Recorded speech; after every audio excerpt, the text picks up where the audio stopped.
Welcome to Bethesda, Maryland, Shirley Povich Field, and it's a great one on a Sunday night. Big Train coming into this contest 21-9, half a game ahead of your Olney Cropdusters. We're at 20-9, riding a 3-game win streak. Hello, this is Ali here with Peyton Yaus.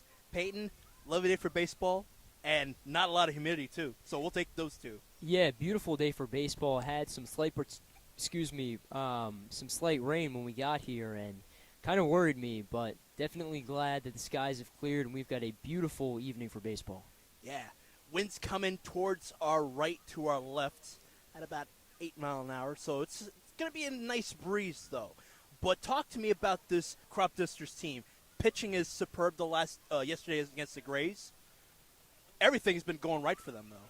Yeah, and it's perfect time because this is without a doubt the Cropdusters' most important game in the season. You're a half game behind the Big Train for the first spot in the North Division. If you win this, you're the top dog. So a lot on the line between these two North Division foes. But for the Big Train, though, lucky hits in that July 3rd game, Malvazzi with a 2-run shot and a solo shot for Gonzalez. This is a team that both us and the Cropdusters and the Big Train sort of been neck and neck. Yeah, and I think that game on July 3rd was kind of the epitome of everything, right? It's a 1-1 contest going into the top of the 7th, and then a 2-run shot, like you mentioned, the difference. So they took it all the way to the end. Cropdusters, unfortunately, couldn't put something together in the bottom of the 7th, but a close contest, expecting the same thing here once again. Both teams are going to stretch things out. That's a guarantee for you folks. So starting things off, Sakai Hawkins, second time he's been the one-hole hitter against Bryce Dolby, who started against the Cropdusters on July 3rd. It's going to be a fun one to see an Ashburn, Virginia guy against a New Mexico product. Right-handed batter, right-handed pitcher. Just a minute past 7. We're so underway with the pitch going on the head of Hawkins. He's aboard. We'll look at the lineup for the Cropdusters. Familiarity at the top of the order. Donis Rodriguez is the second baseman today. We did see Sakai Hawkins out there at second base. It's just been a fun one where the middle infielders are working in David Hernandez. Yeah, the versatility just being put on full display for the Cropdusters. I mean, you got Gosden, a guy who plays primarily second base, moving over to the hot corner. Rodriguez, a guy who spent time at short and many outfield spots in at second, and then obviously Hawkins back to short after being at second last night. So a lot of moving pieces, but this is a very versatile Cropdusters team. Now to Ryan Boma. In recent games, he just notched a solo shot, and it was the beauty, his 5th home run of the summer. Tied with Landon Springmeyer with 5. But a guy who can get on a base as well. Only guy takes a good look at it outside. Yeah, he had a big game yesterday as well. A 2 RBI double, his 3rd time up, and a single, his 4th time up. Also drew a walk as well, so another big game for him.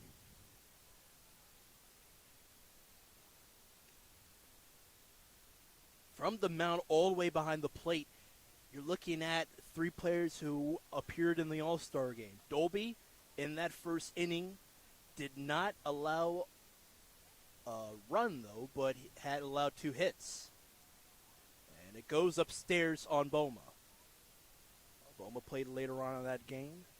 TJ Gramesty also came in late in the 6th. It was an affair which the Valley League won 12-3. And a pitch on a fastball does come across the zone. Nice deal from Dolby. Boma still ahead of the count. 3 balls to 1 strike and a man aboard. Lifted up towards the right side. Gramsci away from the plate has got it. It's a matter of if you wanted to go after it or not. Boma thought about it. He did. And then it just ends up into the hand of Gramsci. He looked skyward after he let it through. Still at first is Hawkins with a man out and Cade Walter on.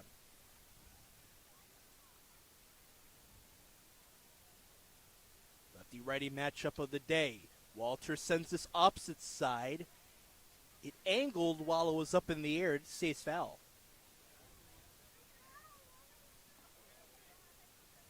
great crowd at hand at Shirley Povich Field. This is the hot ticket of the summer, I should say. Only a half-game difference between these two ball clubs, and Hawkins takes 3 steps and back. Yeah, surprised this didn't make the docket as the Ripken League game of the week, but nonetheless a very hotly contested battle we have here.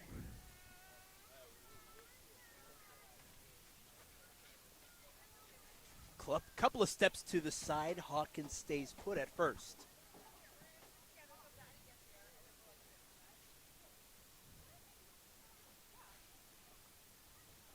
Hawkins is a guy who can steal bags if need be. Cade Walter as well, who has himself in a bit of a battle here. Looks at ball 2 to the outside and low corner.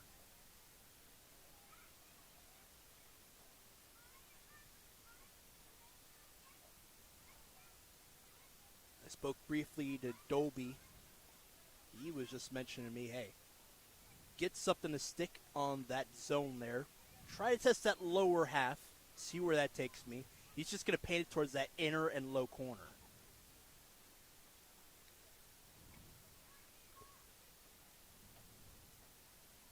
Two the count.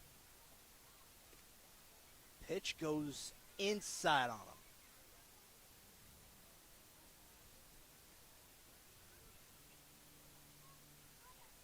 And the key thing is with this full count for Walters, patience. Work yourself full. Hitters count before him in Boma. And this is lifted towards right field, and it drops in front of Olvazio and me. Hawkins stays put at second. He does not move to third. And a man is aboard. Cropdusters have the first hit of the day. Yeah, and that's what they need to do. Every time they play the Bethesda Big Train, it seems, the offense doesn't really come towards the latter half of the contest. So good that they're producing offense in the early innings. Just needs to translate into some runs.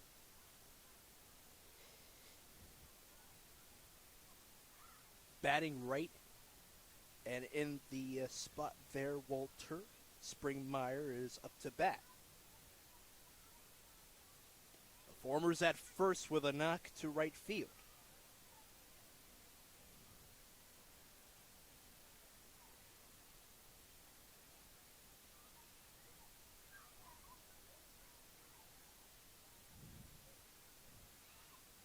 Swinging strike for Springmeyer, and he tags this one to the backstop.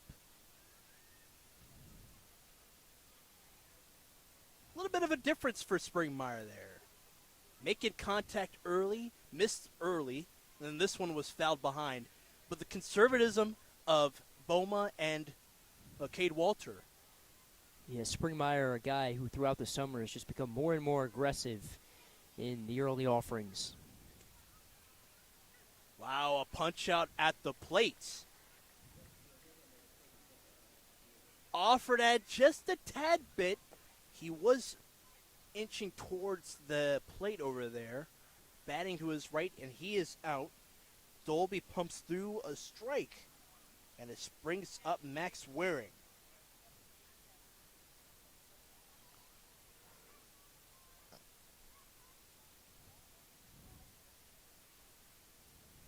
Hawkins will move to third as well as whoa.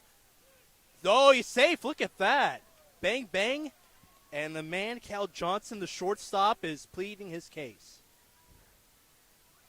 Kind of come about that, too, so double steal. Yeah, Johnson still not ready to go back to short. I mean, the second that that throw came in to second, he started making his way towards the dugout. He was so confident that Walter was out, but nonetheless, he'll have to retreat. Great call by the base runners at third and at second, Hawkins and Walter. Max Waring looked at a strike early, and this one just outside of the zone that time. Max Dolby already has a strikeout to his credit.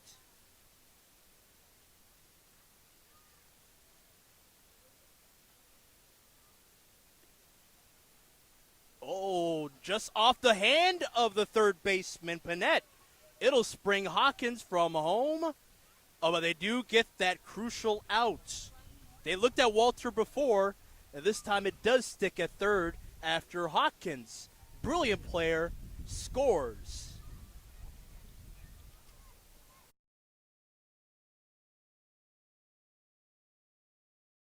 Echoes of your words crashing into me, drown me in your lies, and there's no way to breathe. And my walls will keep you down. I am safe without the sound of you around. It's getting colder, and I'm the storm that's taking over.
They liken this to war, Adam Leader said.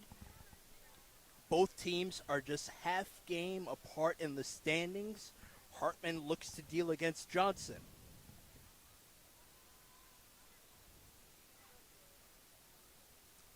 They played each other Wednesday the 1st and in the July 3rd game at home. And it all came to just about a couple of runs away from it's a tied game or even a Cropdusters win. It is that close. Angling to the left, and it's foul. Yeah, in that game, Hartman gave up his very first run of the season. It was a battle for him with the Heat, but still puts his season ERA at just 0.50. He's been very impressive so far. 17 strikeouts in 18 innings pitched, just 9 hits. Without a doubt, the Cropdusters ace. And the last pitch he threw, he got a man looking. So he was struggling a bit with the heat, as most people do, but it's just, the composure he had, you got to give all the credit to him. 2-1 the count for Johnson. And it goes in the middle half. Good look at the right-handed pitcher from St. John's, Florida. Reliever for Jacksonville University. And it bloops over to the third baseman, Gosden. Infielders doing their work. Only one error through this whole month of July, so it's been a great time for them. Yeah, and how about Gosden already making an impact at third? Not easy transitioning from second all the way to corner infield spot, but he's fit very nicely so far. Cal Johnson gone, and now Brennan Wright, a returning man from last summer, against Hartman. He's up to bat, and he's going to tag this one, and it sends its way on out of the grandstand.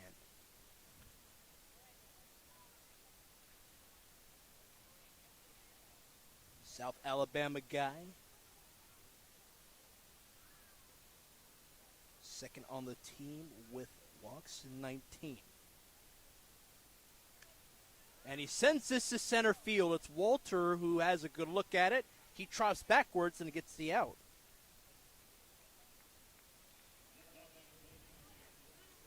Brennan Wright gone. Cal Johnson gone. Emilio Gonzalez up. Cape Coral native. And returning guy. 3 years he's been in the Ripken League. 3 times he's been a champion. And on top of that, a Triple Crown winner last year. Yeah, this year, I mean, I guess you could say having a quiet year by his standards. Batting .326, thing that stands out. Just 2 home runs. Definitely, though, relying more on contact this year. 30 hits and 25 RBIs. Both of those first on the big train. And with all the pressure, he's going to tag this in front of Joe McIntyre. And it stays foul. Well, what a good look at this. We're at right field once more, and that one screams right in front of us. Yeah, very hard hit ground ball. Don't they know they should protect the moneymaker? And we're talking about Peyton's face, not mine. He almost took out the first base coach. You got to be careful.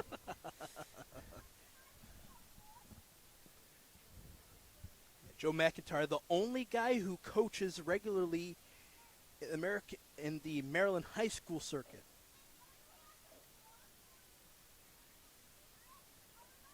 It's like in contrast between only Cropduster coaches that are Hall of Fame caliber, and then you got Virginia guys. Colangelo, former AD at Colgan High, and then as well as hitting coach for Hayfield in Galvin Morris. He's the third base guy today. Fouled off a side for Gonzalez. And it is atypical of him. Foul balls early. A guy who likes to make contact nonetheless. Hartman dealing. Even count at the plate.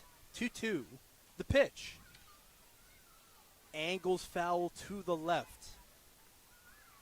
Even though it's not coming his way, you see Cajun Aaron, the first baseman, he's always looking to see if it's in his way. Does not happen there. He's very anxious over there to get the crucial third out.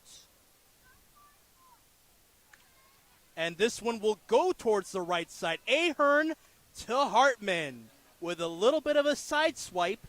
He gets that crucial out. Cropdusters had 2 men on base, scoring 1. Caught stealing on another, but the big train 3 up, 3 down. Echoes of your words crashing into me. Drown me in your lies, and there's no way to breathe. And my walls will keep you down. I am safe without the sound of you around. It's getting colder, and I'm a storm that's taking over.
back to the action at Bethesda, Maryland. Dolby pumps through a strike against Max Waring. Top of the second inning, 0-1 count. Good look at the top prospect in North Carolina, Waring, who fights it off behind in the backstop.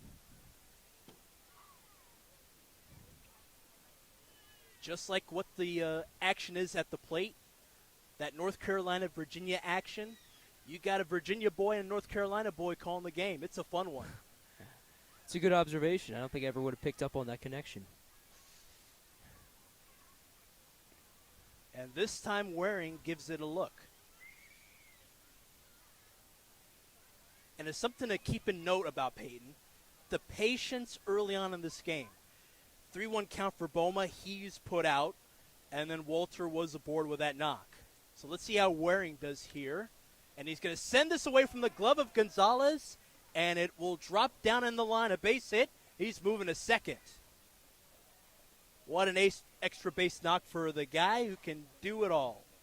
Yeah, and I think that just goes to show how well prepared these players are for this game. This isn't just any ordinary game, as we mentioned. This is for first place in the North Division, so they're not just going to take hacks early on in these at-bats. They're going to wait. They're going to be patient. They're going to wait till they get a pitch that they want, and Waring does that right there. How about that knock from Max Waring? He can go long. He has a home run against the Southern Maryland Senators. Game 2 of that doubleheader early on in that action. He is aboard just behind the pitcher who deals it low against Patrick Gosden, excuse me. We're deep into the order here. The sixth man is up. Dolby to throw it on over. And it drops down the middle, a line drive right in front of Hack. And the runners are in the corners for the Cropdusters. They're all business. Yeah, and how's this for a luxury? I mean, you have Patrick Gosden hitting in the 6 hole, a guy who's hit primarily leadoff so far this season. Such a deep, talented team. Now to the bottom of the order, 7th hole hitter in this lineup, Donis Rodriguez.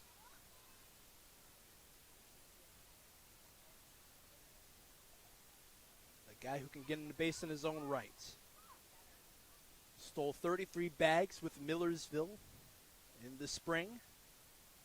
He has 7 on the summer so far. 3 of them against the Giants in that opener. Tag down the line. It's in the infield grass. Gonzalez with a good look at him. And a man does score from third. Waring gives it a 2-0 advantage for the Cropdusters.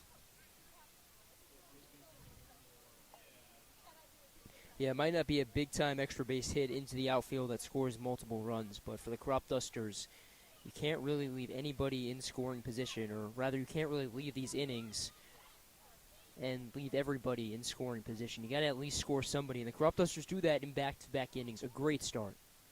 Healthy swing for Ahern. He's down on the count 0-1. And it's something to keep in mind. With that tag up for Gosden, he's at second.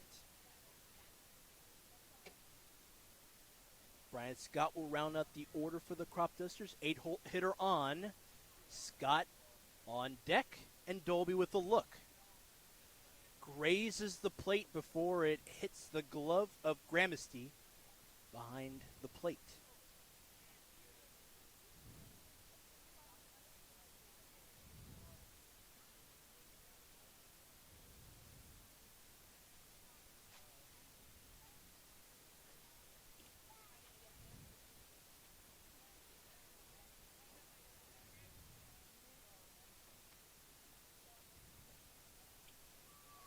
Ahern ahead of the count, 2 balls, 1 strike.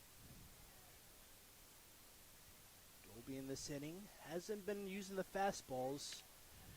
And it will be handled by Gonzalez. Couple of hops away from the heel of his glove. He will step onto the bag. He's able to glove it.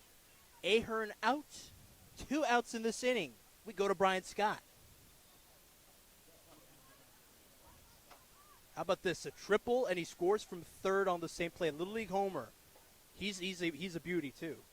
Yeah, it was awesome. It came on his bobblehead night. Had the chance to talk with his father and our president, Brad Scott, yesterday during the game. Such an awesome moment for Brad as well as Brian. Great way to start the weekend. He's a great guy to talk to, right?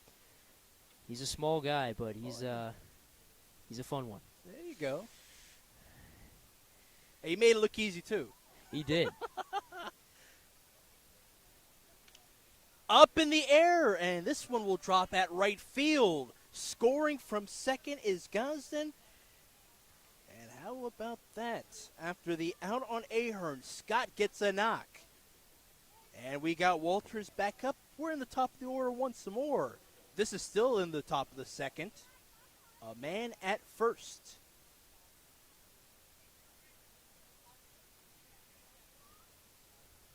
Beautiful line drive for Scott.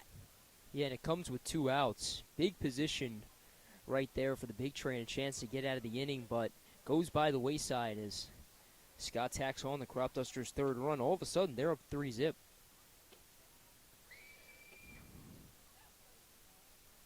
1-0 the count. Hawkins. He only had 1 pitch to get on base. It hit him in the noggin towards the side. And he's going to look this one up high. Kind of tagged that upper 9th of the zone. Unlike last at-bat for him, he's in a bit of a battle. 2-1, and it's, wow. Look at Scott slide on through as the second baseman, Kieran Coleman, could not connect on a throw from home out of the glove of Gramesty. Yeah, and Scott got a late jump on that, so he likely would have been out, although Coleman not able to secure that throw from Gramesty. It gets away, and Scott in safe, thankfully.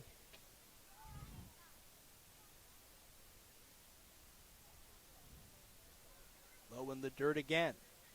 3-1 the count.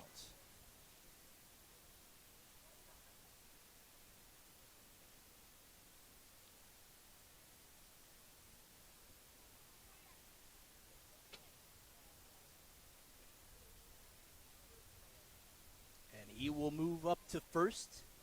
5-pitch walk for Hawkins to go along with that hit by pitch, as he was the leadoff guy today. Second time he's been up to base. 5th, 5 already in this lineup who has been on base. Yeah, that's why he's your leadoff man. He can draw walks, great plate discipline, and he can also move very well in between the base paths. Now to Ryan Boma. Just like in his first plate appearance, he went ahead in the count, 3 balls, 1 strike. And then he had an unfortunate chop at it. It grazed his bat, went up in the air behind the plate, and Gramesty had a good look at it. Foul out. He's ahead of the count, 1 ball, no strikes. 2 men aboard, 2 outs. Just a bit outside of that outer half, that is.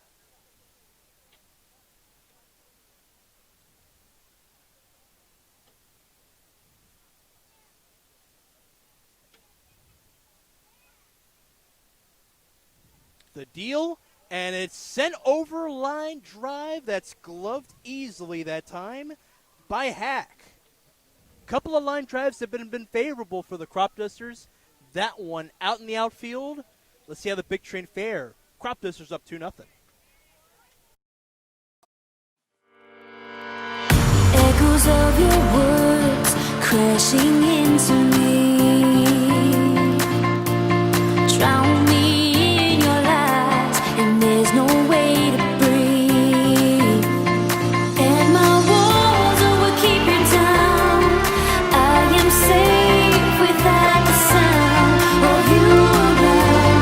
It's getting colder, and I'm a storm that's taking over.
3-run, 3-hit inning for the Cropdusters, making a statement early in the early stages of the contest. 3 up, 3 down for the Big Train in the previous inning. Hartman, with his 4th batter he's faced in a day, he'll start off the offering with a ball to the outside and high corner. Zachary Malvasio with that go-ahead run last Friday, and he's going to send this to short. Nice action in the infield. Hawkins doing his job. Yeah, and this is a crucial inning for the Big Train. They're already down 3, and with the way the Cropdusters' offense is playing, you would have to think they're not done.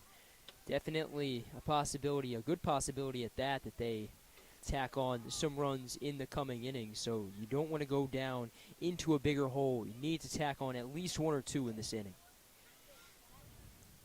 Great shove that time. Hartman against Foscolo, 319 batting average on the summer.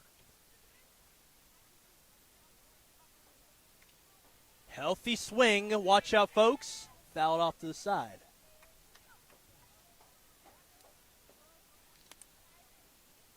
Nice move shot to our vantage point, huh? It's the one downside of being over here. It's scary. Why can't this game be played at OBGC? Come on now. Another take for Foscolo. Guy coming in today. 15 singles. And 79th at bat. Very reliable as the 5-hole hitter. This time he's up in the spot now. The 4-hole hitter is going to send that one foul and probably to a car, it seems like. Yeah, somebody's car has got a nice little hole in it. Oh, my God. I heard there's a sigh over there. I'm like, oh, man. There's a reason I park in the far parking lot. I know, yeah. That might be why. Yeah, it's always good when you park near the ice rink. You get a good skate afterwards, too. Those were some good times. I used to skate when I was very young. If I was to skate one more time, it ought to be to the song The Way I Are by Timberland. But nonetheless, at the plate, off the side of the bat of Foscolo to the plate itself and foul. Count is 1-2 strikes. Hartman, high school ball days, 60 strikeouts to his credit.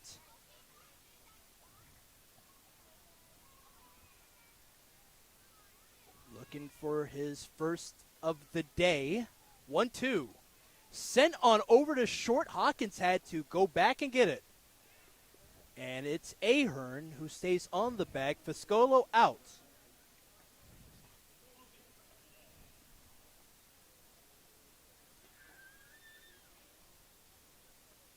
Two grounders to short. Hawkins again with a good look at it. And it was against the Braves and in the 5th. Top of the 5th, where he had 3 to retire all 3 batters in that lineup.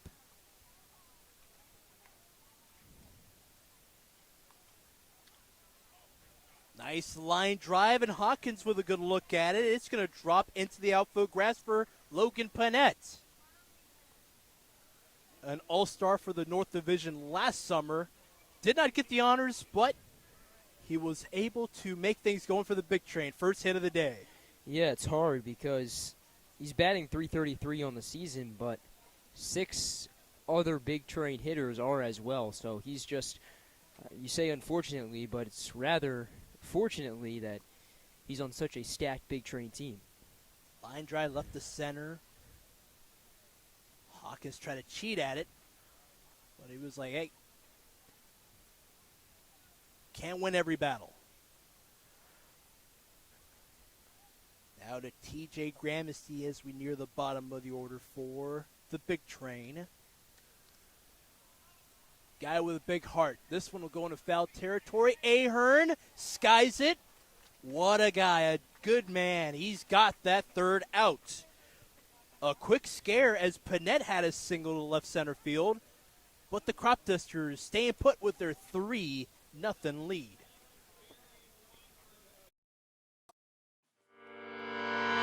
Echoes of your words crashing into me, drown me in your lies, and there's no way to breathe. And my walls will keep you down. I am safe without the sound of you around. It's getting colder, and I'm the storm that's taking over.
Going to the 3-hole hitter in Cade Walter.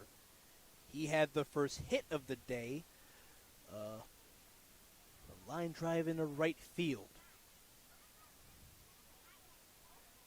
Dolby in it with another inning of action.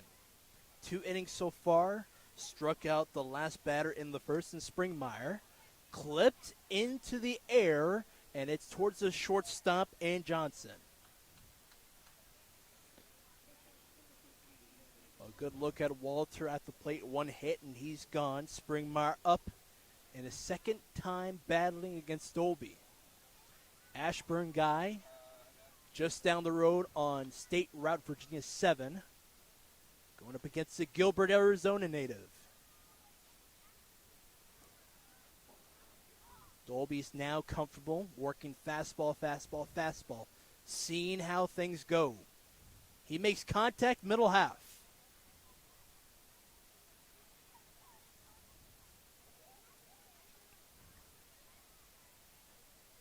Springmeyer down on the count, no balls, 1 strike.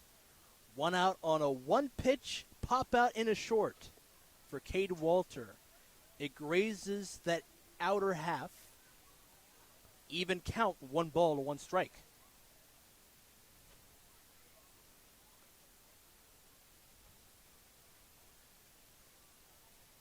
The delivery is through that upper and high corner.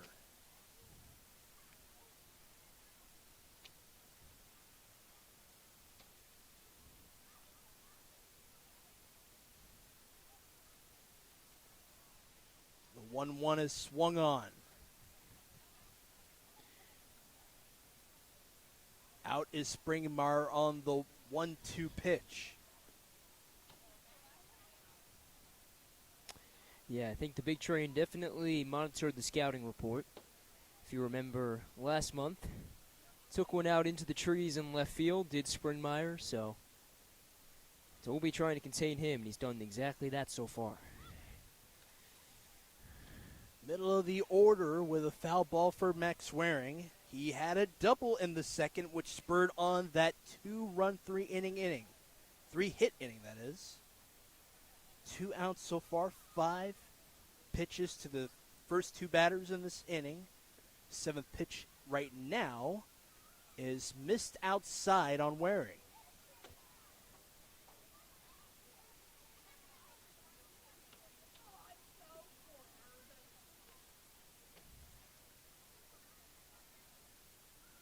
Nice Dolby comfortable there at the mound against Waring.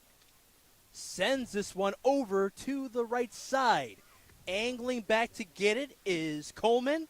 They tag team with Emilio Gonzalez for that third out. Cropdusters first time, 3 up, 3 down, but they got a 3-0 lead. Echoes of your words crashing into me, drown me in your lies, and there's no way to breathe. And my walls will keep you down. I am safe without the sound of you around. It's getting colder, and I'm the storm that's taking over.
Three up, 3 down for the Cropdusters in the top of the inning.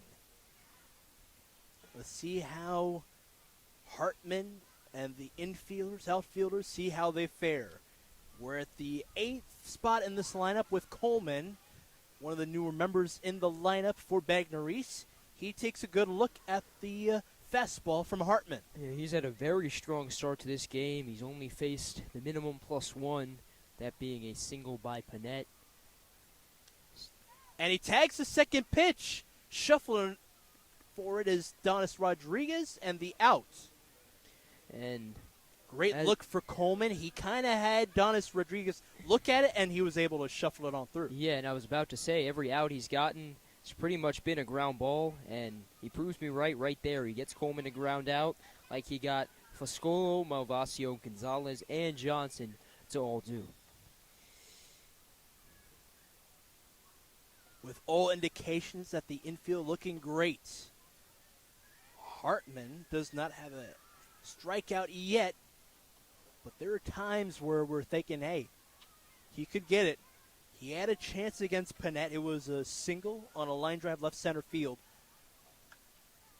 Every inning is a new inning. Let's see how he does. 1 ball, no strikes for Will Hack. Nice look and a wave and miss.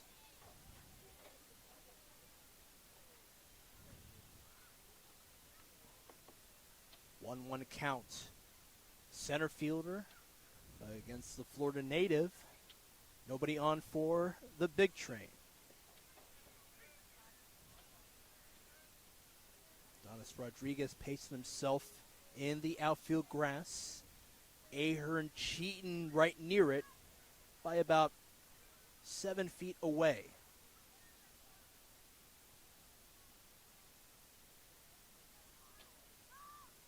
Hartman, the delivery this time. Swing and a miss that time. He's got his first strikeout. Top of the order with Cal Johnson.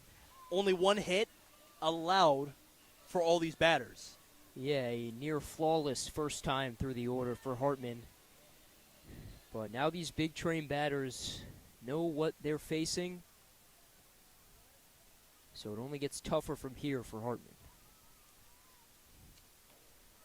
Lifted up in the air to left field. A little cheat that time for Brian Scott. 3rd out. Just like the first, 3 up, 3 down. Cropdusters all up on the big trains business. Echoes of your words crashing into me. Drown me in your lies, and there's no way to breathe. And my walls will keep you down. I am safe without the sound of you around. It's getting colder, and I'm the storm that's taking over.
Silence in the big train stadium, Shirley Povich Field.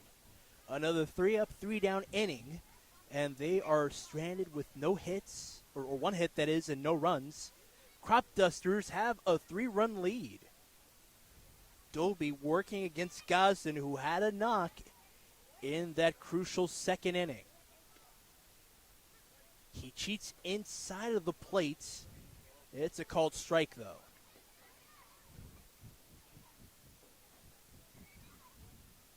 Dolby trying to get some composure, and he does have 2 in the outing today. Both of them against Springmire. Top of the 4th with Gosden with a 1-1 count.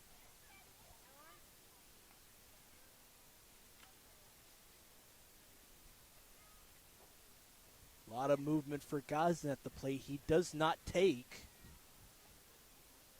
Dolby trying to get something to stick on at the zone.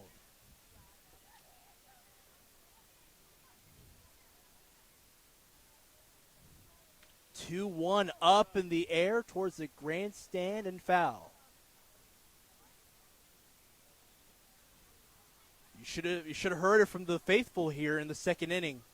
Probably a car windshield has been knocked over. It's the dangerous part about having a parking lot right behind. It's a fun day though, so nobody's worried about the car. We're just standing out here. We're just minding our business. Hey, not ours. Not ours. We're good. It's 77 degrees out, no rain. Beautiful day for baseball. Another tag for Gosden, another foul ball.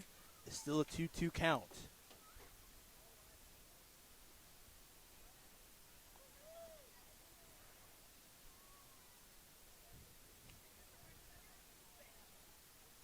First baseman Gonzalez, as well as a third baseman and Panette trying to cheat towards that infield grass. 3-2 the count. Pitch going towards that outer half. It misses it.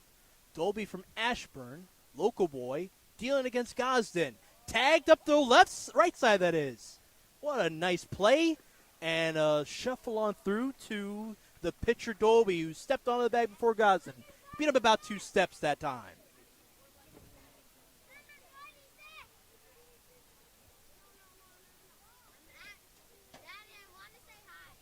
Beautiful play. And a nice out. Big Train trying to get back into it against the Cropdusters.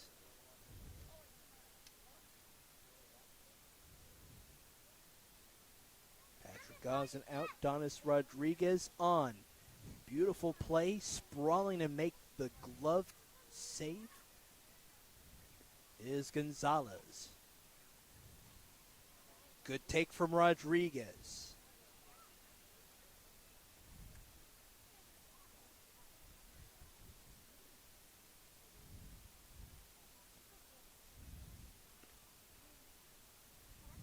Another take towards that outer corner. It misses it.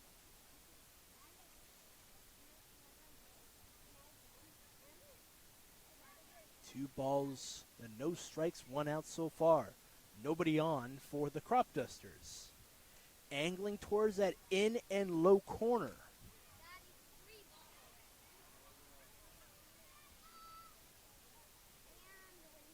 Dolby down on the count.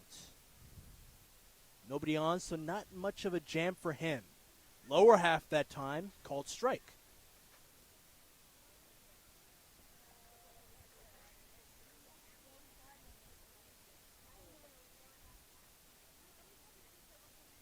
Now to the 3-1. Donis lifts this. What a play for the second baseman, Coleman. A line out. Donis Rodriguez with a scamper back to the dugout. It's a capacity crowd, and they all love that play. Yeah, there's nothing you can do right there if you're Rodriguez but tip your cap. An incredible play, some serious airtime. But, man, that hurts if you're the Cropdusters. We're used to Hawkins making that play. Up in the air to left field. Quick cheat and a glove catch for Fiscolo. Another inning where the Cropdusters go 3 up, 3 down. They're up by 3 runs. We'll step aside. Middle of the 4th.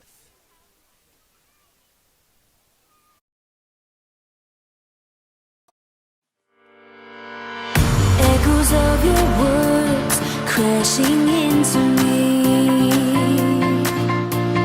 Drown me in your lies, and there's no way to breathe.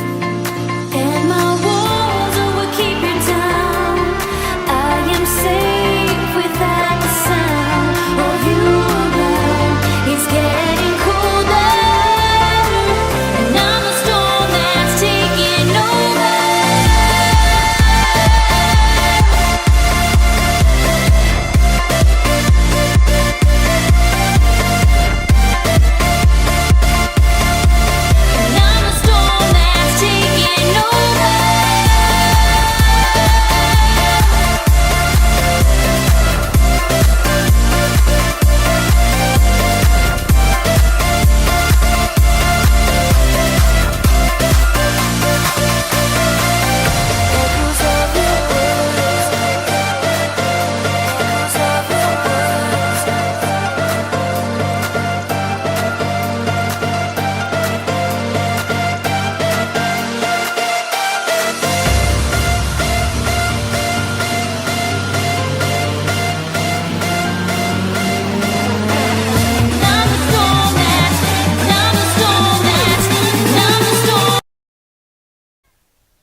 Logan Hartman still on the mound for the Cropdusters. He recorded his first strikeout in the previous inning against Will Hack, and this will be the 11th batter he's faced on the day. Only allowed a hit, as well as pumping through strike 3 against Hack. It's been a lovely day for him. Yeah, he's kept that pitch count down, which is very important. The Cropdusters in a brutal stretch. Games every single day except Thursday throughout the rest of the regular season, so that bullpen more important than ever. So Hartman going deep into this game is key. And Brennan Wright flew out to center. Walters with the look as he trot back behind. Get that out.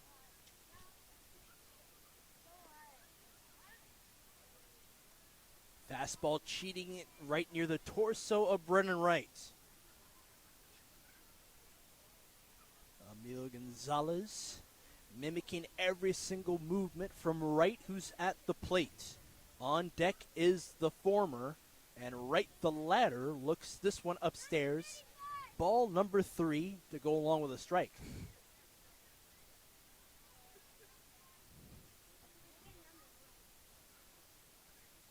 From the belt.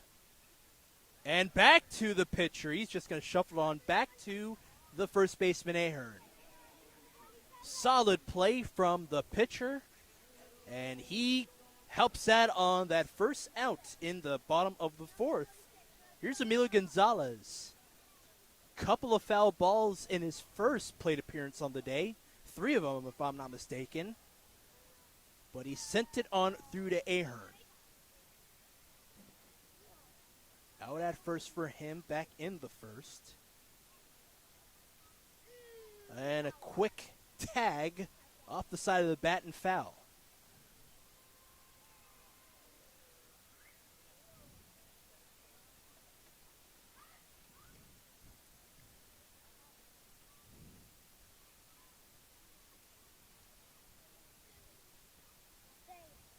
Outside.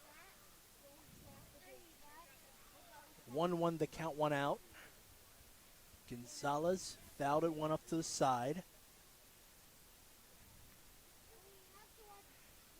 And here is the 1-1. Just a bit low that time. But a good look there from Gonzalez, I should say.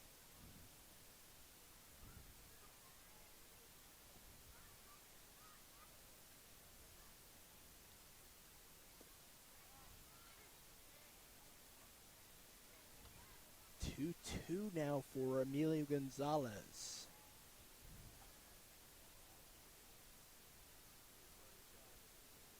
He's got a heavy swing. And Hartman trying to send him packing. This one towards the right side, away from the glove of Hawkins. Second knock of the day, a grounder up the left side. Gonzalez aboard. Yeah, and once again, even though it sneaks through, Hartman keeps it on the ground as he's been doing all game long. A ton of ground balls, great for the defense behind him. Every contact he makes is very interesting. Against the Cropdusters back on the 3rd on a Friday. A solo shot for him, which made it a 1-1 game. Grounder does the job for him this time. Takes one hop and fell at the third base line. Gosden with a trot over. And he will send himself back over to a spot at third. 0-1 the count. Gonzalez retreating back slowly.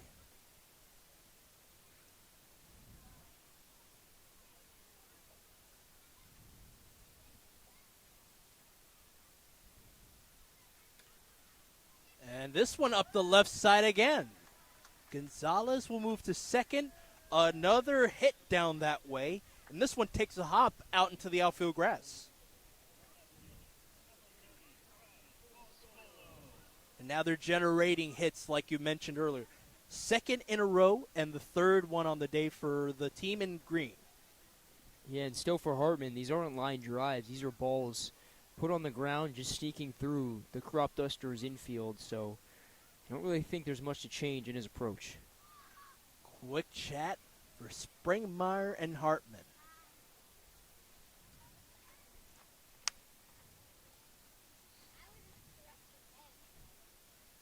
Hartman does have one strikeout, though. He has that ability to generate long at-bats for multiple of these batters for the big train.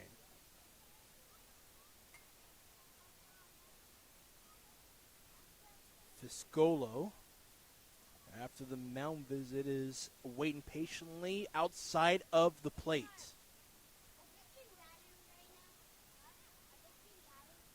Righty batter, righty pitcher in Hartman. 2 on for the big train today. This is the bottom of the 4th. And it's tagged over to Gosden. It squirts through him as well as Hawkins. Gonzalez does not move up. He stays put at third with that third knock. They're testing the left side.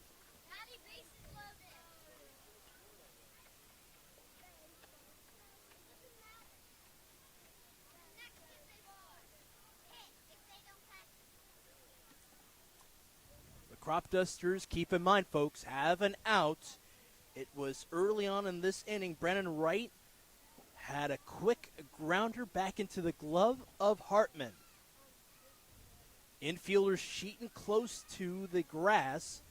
Ahern on the grass. And with his left foot on it, it's Gosden at third. Rodriguez as well as Hawkins, middle infielders, do not move up. They stay put in where they're at. Pitch outside, ensuing that time, it's Bennett. 2 balls, no strikes at the plate. Big Train threatening. 3 base runners on.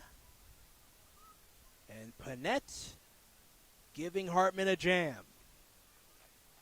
Slightly inside. The count will be in favor of Panette, the hitter. 3 balls, no strikes.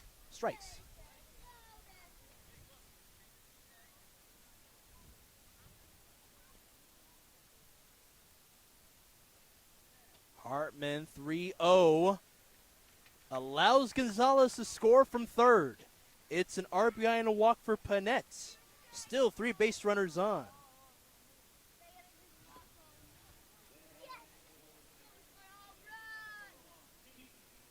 Now to TJ Gramesty.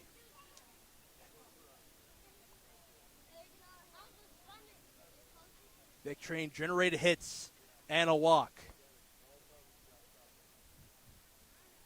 And that's how you have to do it if you're the Big Train, right? Not anything crazy, not even an extra base hit, just single, RBI single, and an RBI walk. Just compound those small hits, those small efforts, and they'll pay off. Hartman down to the count once more. Panette aboard. Gramesty with a 1-0 count. And the pitch, nice one from Hartman. Fastball, middle half that time. Once more, Ahern in the infield grass. A calm look at the plate for him, with Hartman delivering. The 1-1 misses low and outside. 2 balls to 1 strike. The 7th spot in this lineup, giving Hartman a bit uncomfortableness at the mound.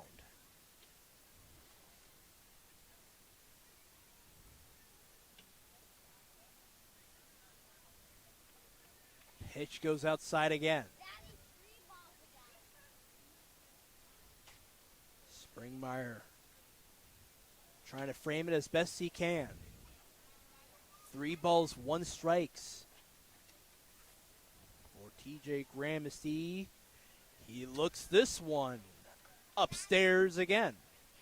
And another one comes through for the Big Train. 3-2's the score. Viscola at third. At second is Gramesty with a walk. And a 5-pitch walk for Gramesty. He's at first. Bonnet at second, and at third is Viscolo. Gonzalez scored. He had a knock. As well as Movezio, he scored as well. 3 knocks, 2 walks later. Mound visit from Rosenthal talking to Hartman. Yeah, and things just started to get away from him here, and it's hard because he was just smooth sailing through those first 3 innings, and all of a sudden adversity just hit him like a wave, and something he's just having to kind of adapt to on the fly.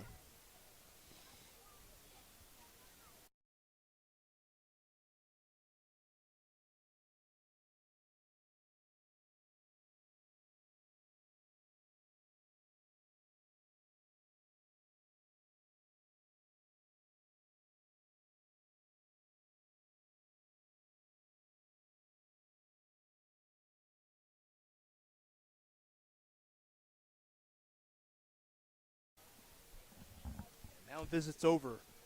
How do you think you should calm the nerves, Peyton, if you're Hartman?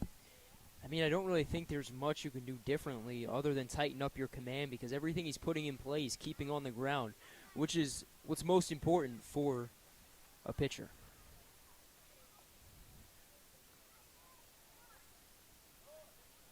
Good start for him.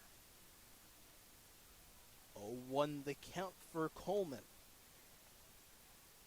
Got the crowd juiced up in the top of the frame with that crucial line drive out.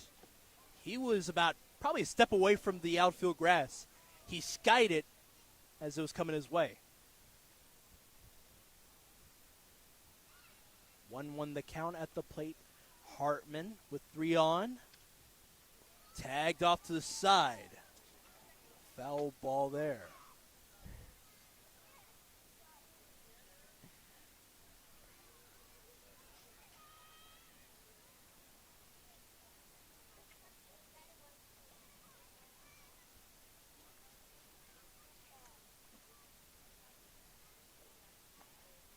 Good sigh of relief after that foul ball. 1-2 count.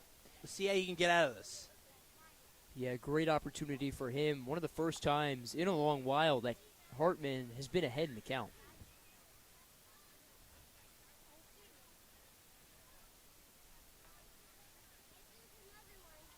And here is the 1-2 from Hartman. He's settled in with Coleman setting this one off, and it's going to get down the line. Out there at left field, scoring from third is Fiscola, scoring from second is Panette, and once more Gramesty scores. How about that knock? Bases clearing and a double.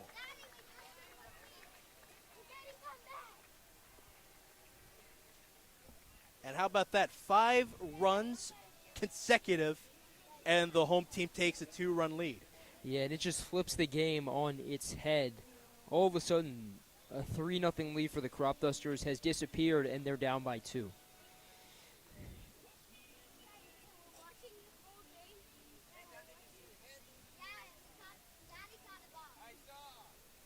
5-3 is the score. 9-hole hitter up in Will Hack. Nearing the top of the order for the big train. He came into this game with 10 batters faced, struck out 1 of them, as well as allowing only 1 hit. Then a hit from Gonzalez flipped the game in favor of the home team. Wave and a miss. 0-2 the count. Hartman's still working with 1 out. And a man on at second in Coleman. 3 RBI double. Off the plate and foul.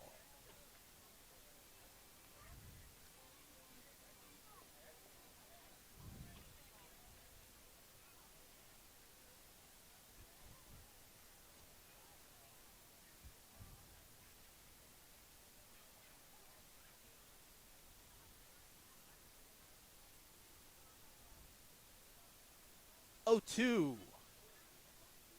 Allows the man to move to third. Wild pitch allowed him to move up there.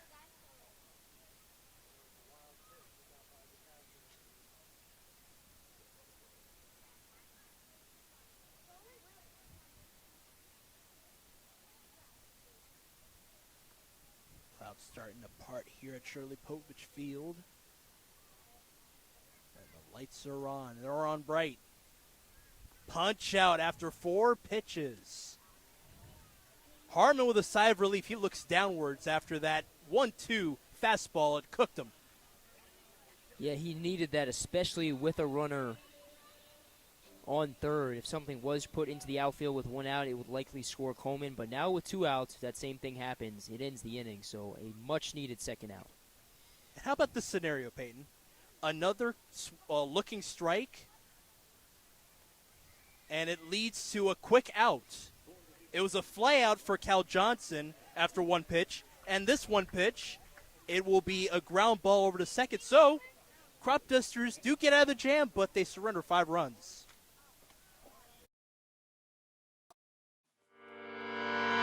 Echoes of your words crashing into me.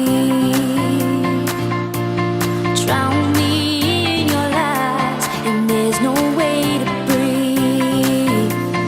And my walls will keep you down. I am safe without the sound of you around.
Cropdusters here in the top of the fifth. We'll start off with Brian Scott.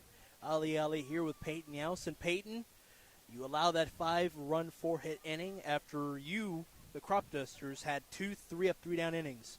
It's got to be go time. Yeah, a crucial inning, and it's crazy that we're saying that considering how this game started. The Cropdusters found themselves up 3-zip, just entering the previous frame, and now all of a sudden they find themselves down by 2. So some offense has to manufacture itself here in the top of the fifth. Dolby still on the mound after the 1-0. He's going to lift this one over to the glove of Hack. Malvasio trotting down there at right center. They were able to get that out on the 9-hole hitter with Sakai Hawkins back up. He had a run in the first one of the day for the Cropdusters. Scored after a throwing error from Gramesty. Scott out after he had a hit early on in the day. Dolby with great command. Both him as well as Hartman have 2 strikeouts on the day. Difference is one swinging against Springmeyer in the third. 1-0 the count for Sakai Hawkins. Great infielder. Has a knack for getting on a base. He'll send this one down the line. 3 people giving chase. And it's Malvasio who calls everyone off. He gets that second out.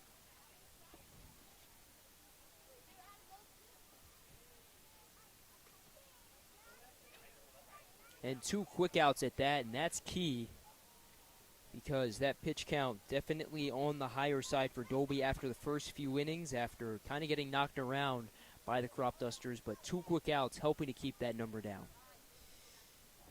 And out of Ryan Boma. Hasn't been on base yet. Let's see what he's got cooking on here. He has a good offer at it.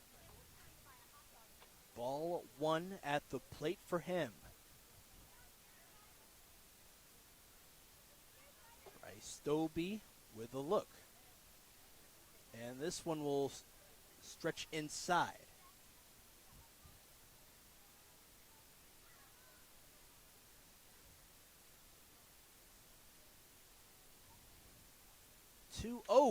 Boma will set this one at right field. Malvasio once more with the out. Another inning, 3 up, 3 down. Cropdusters down by 2 runs. Echoes of your words crashing into me. Drown me in your lies, and there's no way to breathe. And my walls will keep you down. I am safe without the sound of you around. It's getting colder, and I'm the storm that's taking over.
Bottom of the 5th inning with Brennan Wright due up.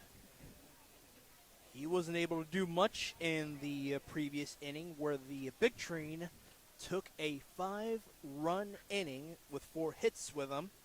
Take the 2-run lead. Now up on the mound, Austin Weiss from Rockville. And now Kemeta Towson, too. Yeah, one of the stronger bullpen arms of this Cropdusters team. Excited to see what he's got. You're in a big spot because if you're the Cropdusters, offense hasn't really been there the past few innings. Offense for the Big Train has, so you need to kind of limit this potent Bethesda offense. First pitch from the left-hander, skies right near the protective helmet of the veteran Brennan Wright.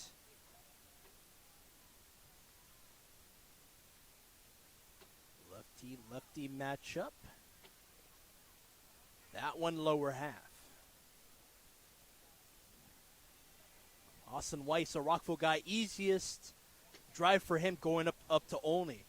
All you got to do is take Shady Grove and then up to Muncaster. And that's a beautiful drive if you ever go down that road, I swear. See, he's got us beat. It's what, 45, 50 minutes for us? It's a slight 5-minute drive for him. I don't even want to talk about my drive sometimes. It angles off to the left and foul.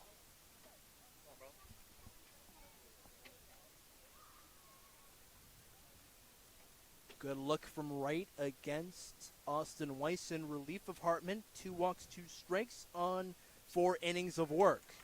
What a great strikeout pump through for Weiss. Got him to swing at it. Here comes Emilio Gonzalez. And if you want to set the tone, if you're Austin Weiss, you're going to want to do it with a guy who's been a focal point of this offense. Yeah, a chance for him to make a statement. It comes in and has to face the top of the order, which isn't easy, but it also provides you the opportunity to kind of make a statement. He did that with Wright, and if he puts down Gonzalez, that would be a big confidence booster. And a swing and a miss. A heavy hitter is Emilio Gonzalez with a wave. And look who's settling in here, the reliever Weiss. A reliever at Maryland. Recently committed to Towson. It grazes a shoulder of Gonzalez on the ensuing 0-1. He's at first. He keeps looking and favoring his shoulder, and the first base coach is going to flag the athletic director, or athletic trainer, that is. Keeps waving at them, but nobody's responding.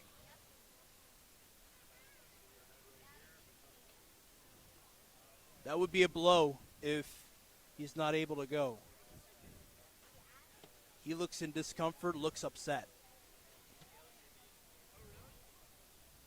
Yeah, if anybody's going to try and power through it, it's him. He means so much to this team.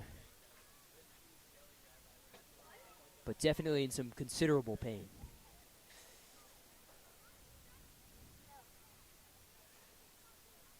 Hopefully he's doing well. We'll step aside.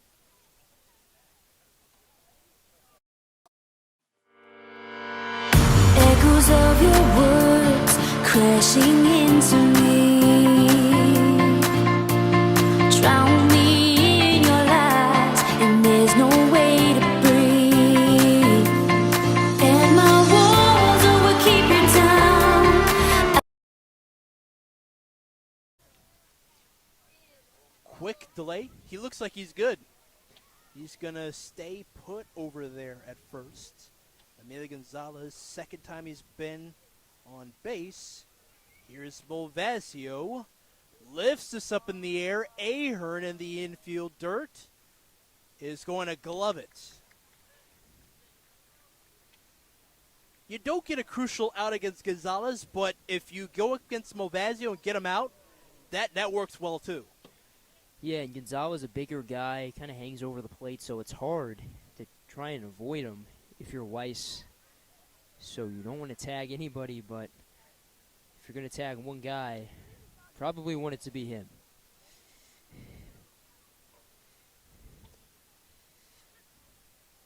Beautiful pitch from Weiss. outer corner. It hits. And he's in it now against Viscola with 1 man on and 2 outs. 0-1 pitch. Wave and a miss. Was as dramatic as can be. A guy who is trying to get on base. Viscolo in and out against Weiss, who's got a strikeout to go along with a putout at first. Malvasio with a look, and Weiss will deliver. Up in the air this time, and foul territory. It's going to stay out of the field of play. They got nobody who was practicing pitches in the bullpen. It was coming right towards them. That could have been bad. Sigh of relief. And what's so interesting about this, it's a very playful setting, I would say. The bullpens for both sides kind of looks like a monkey swing. I've equated it to a tree house, but... Yeah. I see what you need. You just need a faster typist. Great job, swinging strikeouts. He bookends the inning with 2 strikeouts. Great work for Weiss in relief of Hartman. Echoes of your words crashing into me. Drown me in your lies, and there's no way to breathe. And my walls will keep you down. I am safe without the sound of you around. It's getting colder, and I'm the storm that's taking over.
Another Virginia boy on the big train squad.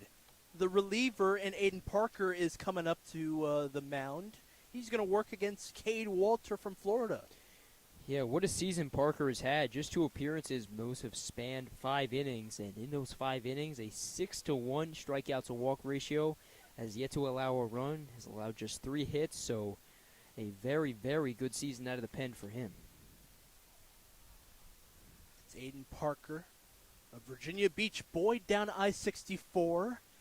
Gets Walter to look at called strike number 1. He's the first batter he's facing in this inning in relief of Dolby, who's pumped through 2 strikeouts, both against Springmart in the first and in the third, and allowed a walk for Hawkins, who was stranded in that same inning where the Cropdusters had their 2-run, 3-hit inning. That was in the second.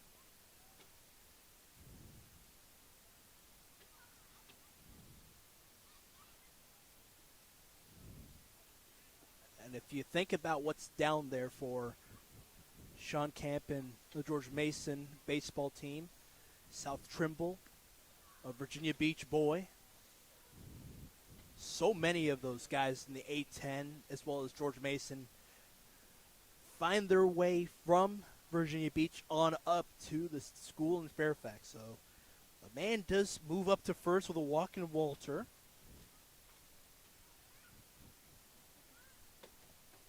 And it's go time for these guys in black. New jersey for them too, and we've seen some people say, hey, this is more of a professional look for them. I think it is. I'm definitely a fan of the darker tones.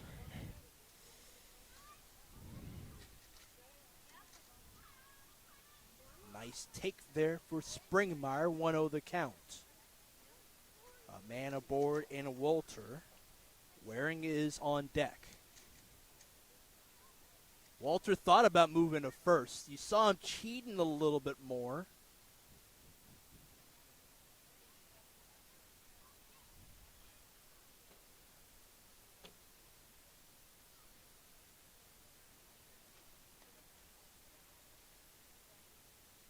And it grazes that inside. Wow, just that elbow, and Springmeyer's aboard. A walk and a hit by pitch. Yeah, this is an opportunity now you cannot waste. You have your first 2 men on in the top of the inning, no outs, so you got to at least get 1 across, preferably 2, and tie the game. This is kind of Cropdusters' bread and butter, though, too. We talked about it against the Braves. Multiple walks, hit by pitches early, and they were able to generate some hits after that. Yeah, and I think it's all kind of summed up in what the leadoff man, Kai Hawkins, has done. He was hit by a pitch his first time up, and he drew a walk in his second. And a good take for Waring. 2 men on for the Cropdusters. And what could be the 2 tying runs for the team in black. Leach has a quick word with Springmeyer, as well as Parker and Gramercy at the mound.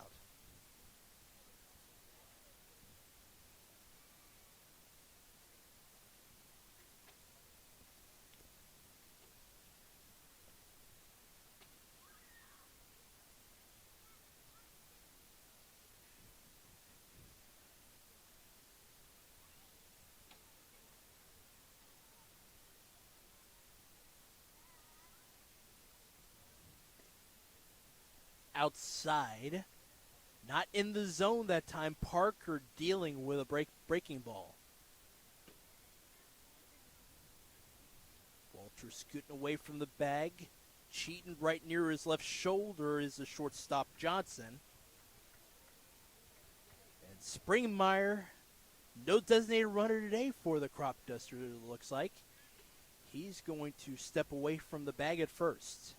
And Waring with a favorable count, 3 balls, 1 strikes against Parker. And his delivery now, it'll hit that middle half.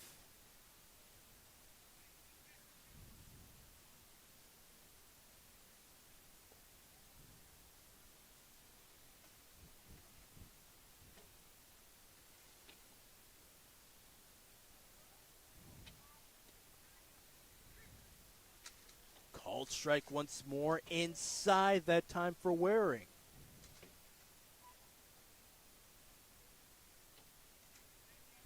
He was ahead of the count, 3 balls, no strikes early. Parker trying to get the crucial first out, and he will. That one is fouled into the glove of the catcher Gramercy, 1 away with 2 on.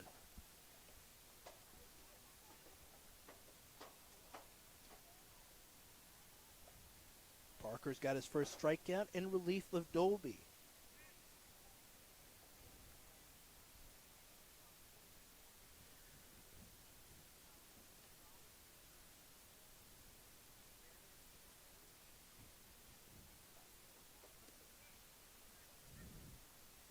Called strike 1 for Gosden. Middle of the order. The man who has hit a line drive up the middle in the second inning.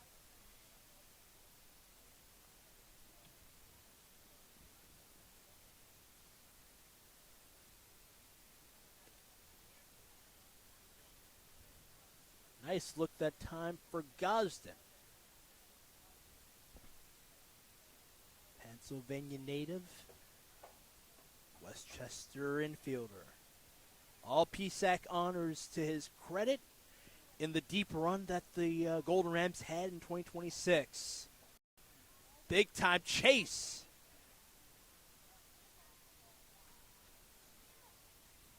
One out so far for the Cropdusters and 2 on. Springmeyer not moving as much as Cade Walter is at second.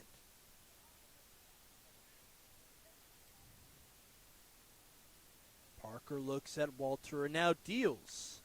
Up in the air, it's a line drive that does not fool Fiscolo out there at left field. Staying put at second and first is Walter and Springmeyer.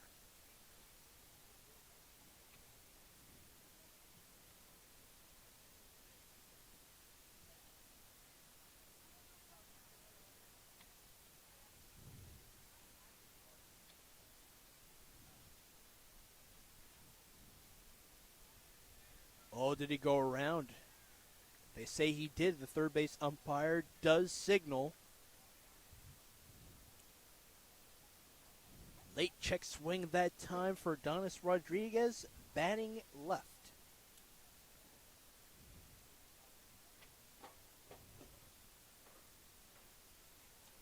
Aiden Parker trying to deliver pitches to the outside against the lefty batter. This one will be sent inward that time.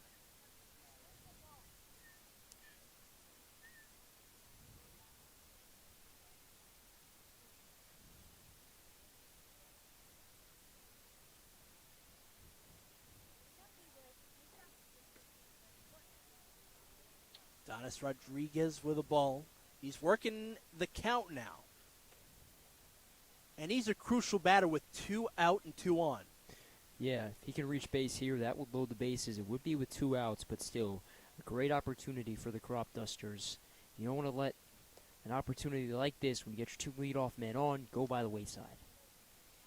Nice cheat on over for Mr. Coleman as he is able to get the out. Rodriguez in disbelief, slightly moving towards Leach.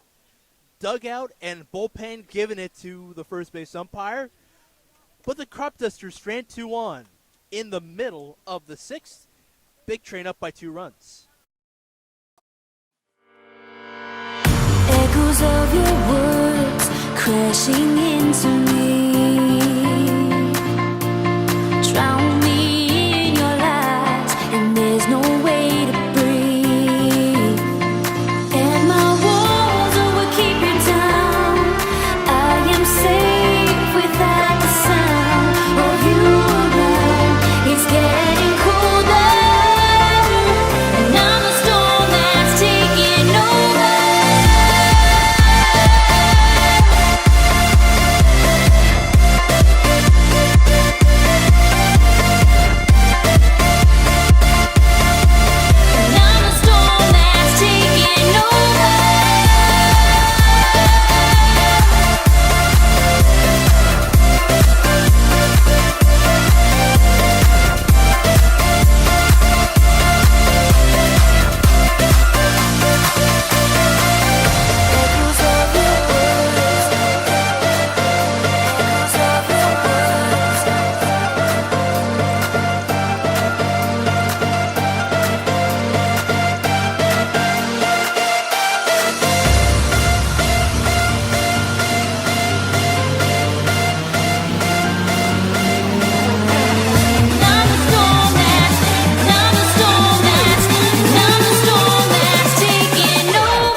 Left on for the Cropdusters, and I would say in that top of the frame, Peyton, was a productive inning.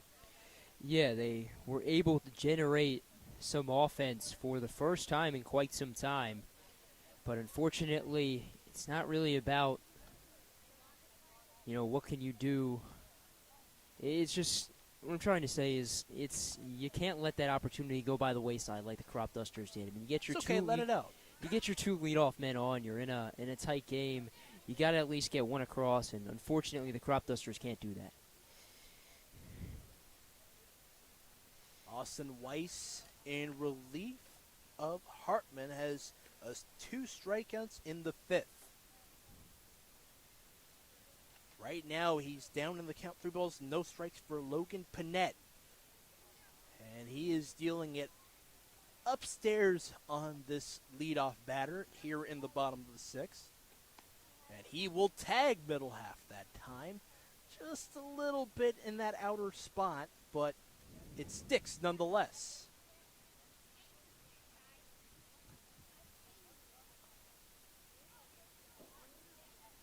And it will take 5 pitches for a man to move to first.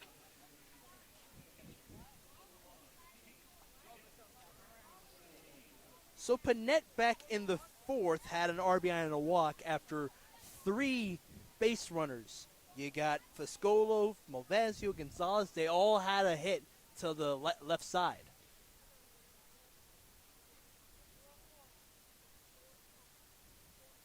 They have a good look at Panett at first. Ahern not letting him move anywhere close.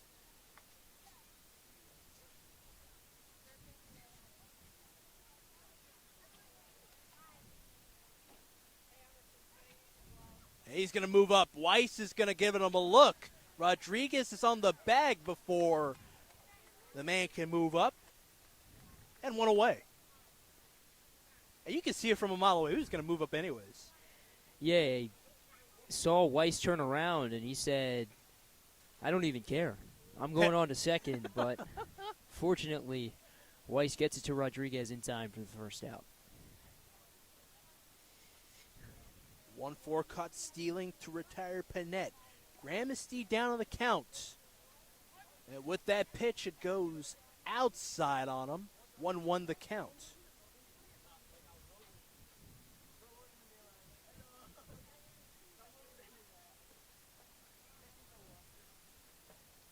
Great pitch from Weiss. And a foul tip strike at the plate. Nobody on for Bethesda. Beautiful night here. Not a lot of humidity. I'm not sweating here. This is a great night. This breeze, oh my goodness, feels amazing. I was telling Peyton early about this for you folks. All of April, where I'm coming from, even in Maryland a little bit, it was just pretty cold. And I'm a big turtleneck guy, so I'm just like rocking my thing. I'm like, hey, let me just enjoy it a little bit. Let me just enjoy it. And also not a lot of rainfall as well.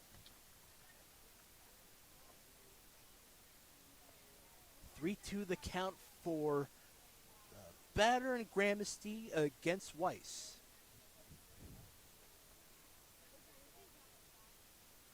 Gramsci the catcher will let that sail outside. Spring Myers' counterpart looked it through.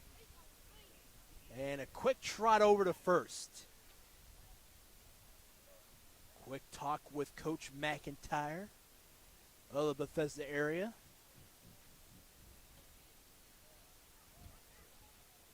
Eighth spot hitter in the lineup, Coleman up, who had that bases clearing knock in the 4th. He was able to score Gramsci, Panett, as well as Fiscolo at 3rd. Ball one assessed for Gramsci.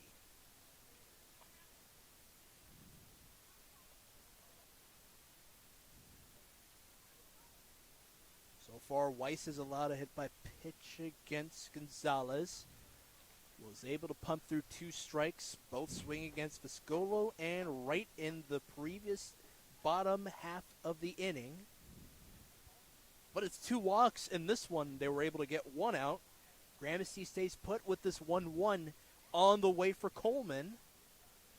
And it will angle to that upper and outside corner.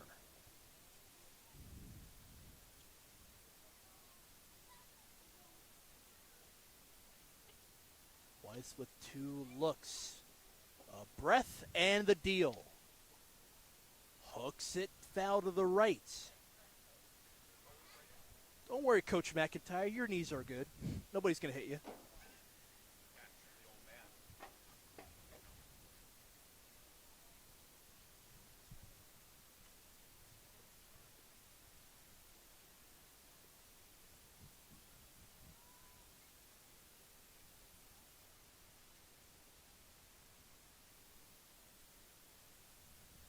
Pitch bottoms out for Weiss. And another full count for him. One resulted in a walk. How about this one? Let's see how Weiss delivers with the righty batter. The lefty pitcher with a look to first. And now paints it. And it's grounded on over to Gosden. He'll just have to throw to first. And he and Coleman will beat the throw from across the diamond. Infield knock, and it was heading to third.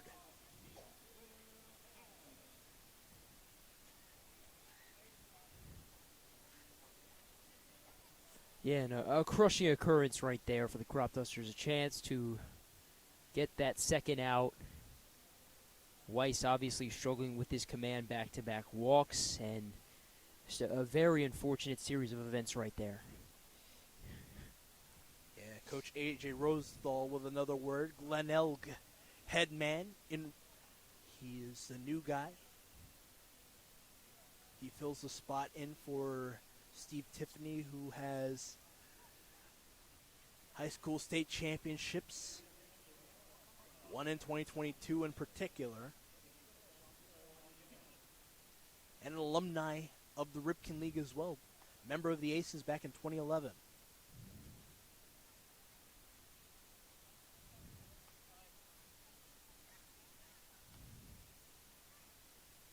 Now visits over.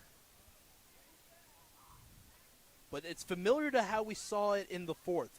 But we only have one hit in this one. 2 singles up the left side, which spurred on that 5-run 4-hit affair.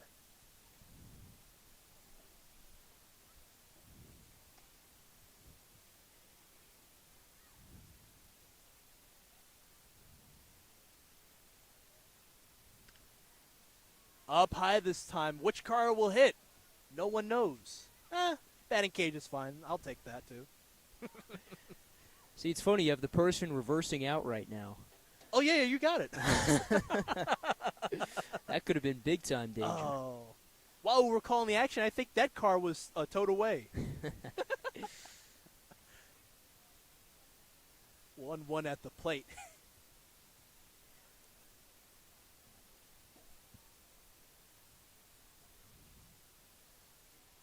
Will a hack.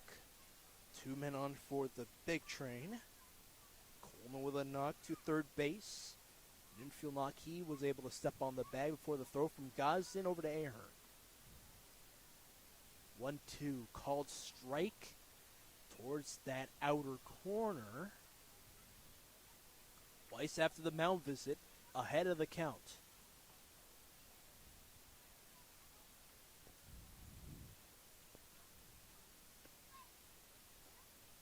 Just a bit upstairs.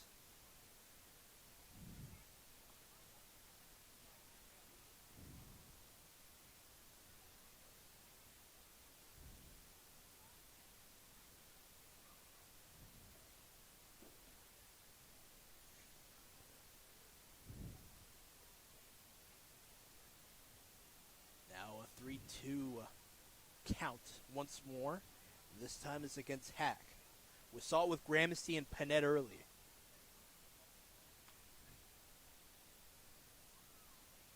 Both resulted in a walk. 2 men on. Both players given chase. This was up in the air to right, and it is Waring who gets the crucial second out. 2 base runners will stay put at first and second. At first is Coleman, and second is Gramercy. They had to go back. Yeah, and they both take off, and it kind of hurts them there because since they're off the bag and Waring catches it, they have to retreat, and they ultimately can't tag up. So that could potentially cost them in the long run because if you get the runner from second to third and one gets into the outfield, you possibly score a run. But since now the runner's at second, not as great of a chance that happens.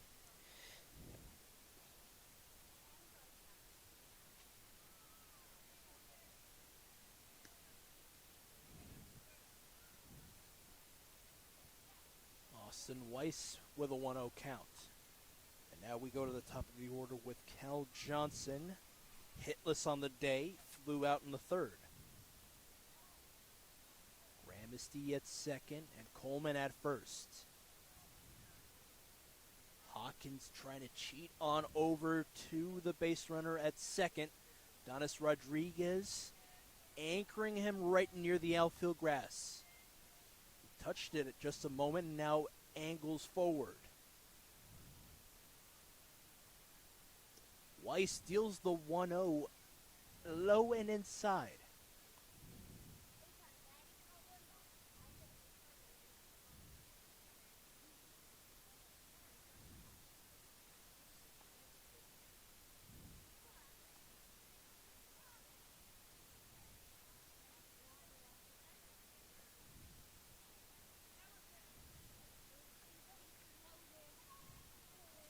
Three base runners on for the big train.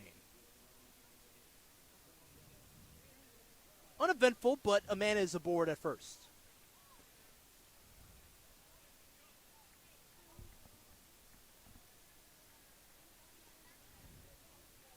At third is Gramsci, at first with Coleman, and at first is Johnson. The difference in this inning is the 2 outs. One of them caught stealing against Panette, and the fly out and that single for Coleman was at second. But how about this? 3 walks in this inning for Weiss. Yeah, command's gotten away from him, and you can tell he's just trying to get that crucial third out to get out of the jam. Another batter faced. 1-0 count, and this one will be very helpful for Weiss. Rockville native. Technically, we're in Rockville. We're just outside of Bethesda, towards the northwest here. Rockville guy up now against Brennan Wright. After the foul ball, 1-1 delivery. Outside.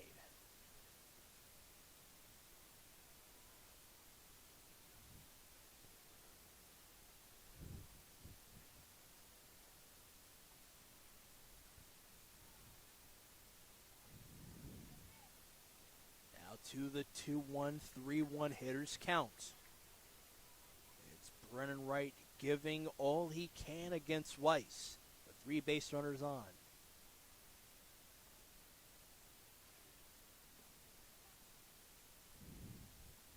Engages the batter in right. And that one will be something that will bite him later on. Let's see how this fares for Weiss. 2 outs. And with a full count. Without a doubt, the most important pitch of the game upcoming. We're pulling for you, Weiss. It is going to clip the side of the bat.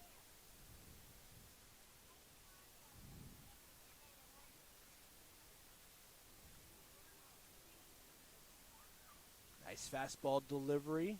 It grazes the bat and away from the glove side of Springmeyer.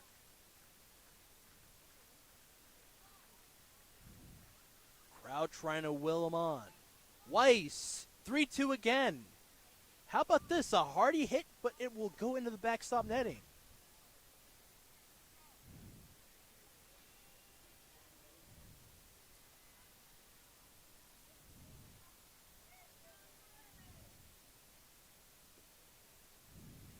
A pitch on the way from Weiss with 3 on, 2 out.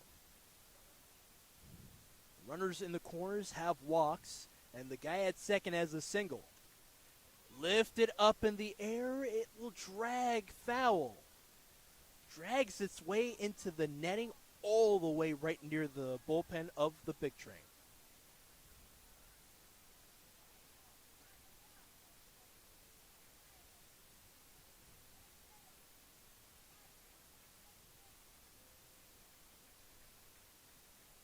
How about 9 pitches for Austin Weiss here? Into the infield, Hawkins, and it is a no-doubter. How about that? On the hop, and he did not make a mistake. It was just a beautiful ground out.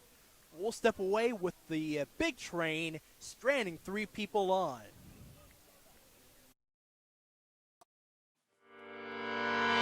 Echoes of your words crashing into me.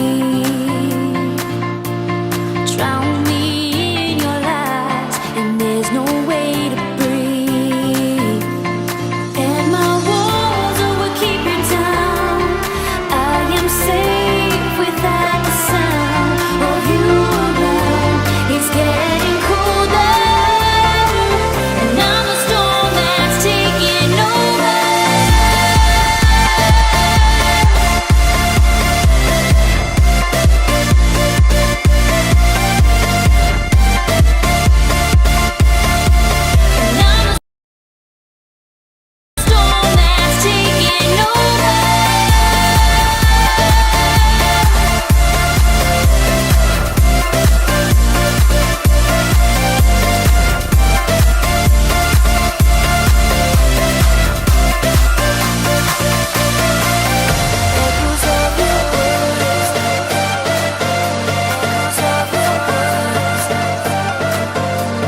about that for Austin Weiss?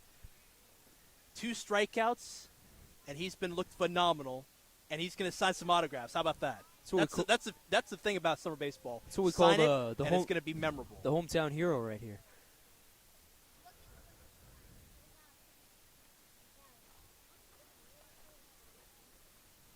So now we go to the 7th inning here in Bethesda, Maryland. Ahern will step onto the bag as it was heading down the line at first.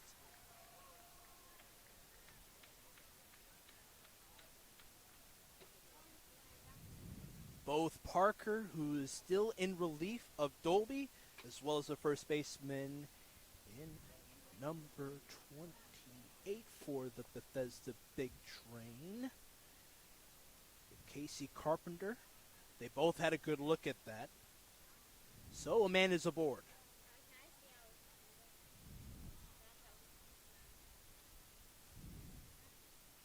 And this one is in the infield grass for Brian Scott on 1 pitch. How about that? 3 quick pitches and 1 man on and 1 out. Yeah, this game's kind of had its ebbs and flows. It's moved fast at some points. It's moved slow at others. I think that kind of defines it right there.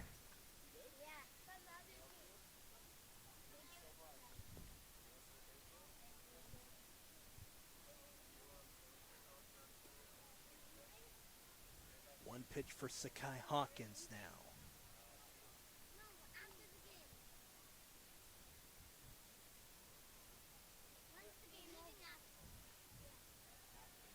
A great battle here.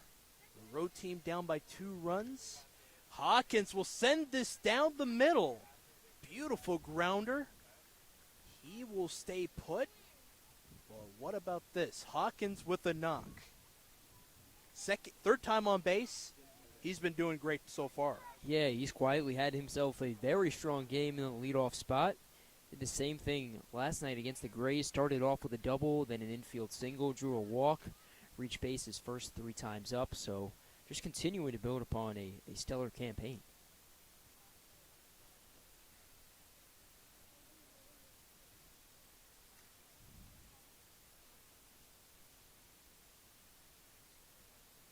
Ahern moved to third after that ground ball for Hawkins. Let's see how Ryan Boma fares. Hitless on the day. 2 line drives. One to right center and the other one down to right field. And they look to Hawkins. He slides back.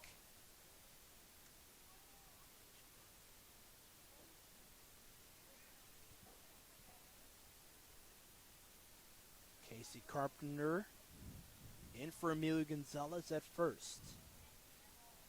Middle of the infield, cheating there. Parker with the throw. He kind of angled his shoulder, saying like, I knew this guy was moving, and he had a late throw anyways. Yeah, I think he monitored the scouting report for this guy. He's in the leadoff spot for good reason. He's got a ton of speed and moves very well between the base pads.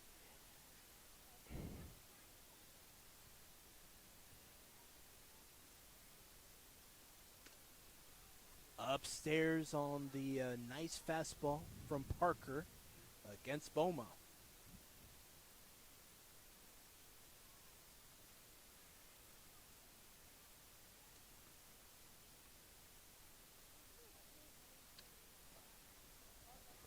And fouled aside.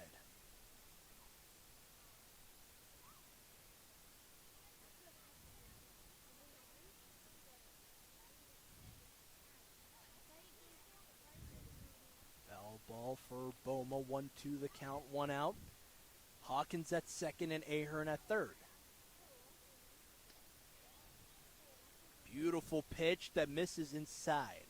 Even count with 2 balls, 2 strikes.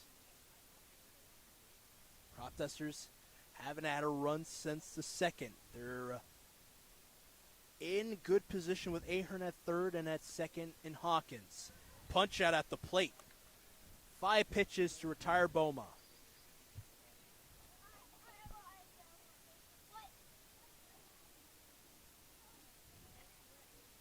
second strikeout in as many innings for Aiden Parker, the Virginia Beach native.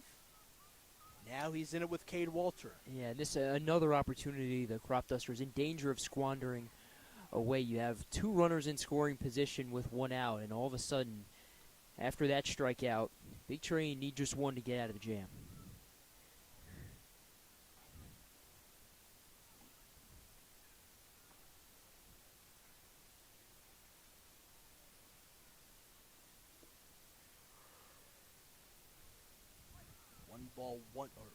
No balls, 2 strikes, that is. Late call at first. Foul ball to go along with called strike. 2 up and 2 down here. Top of the 7th. And Cade Walter looks this one through low and outside.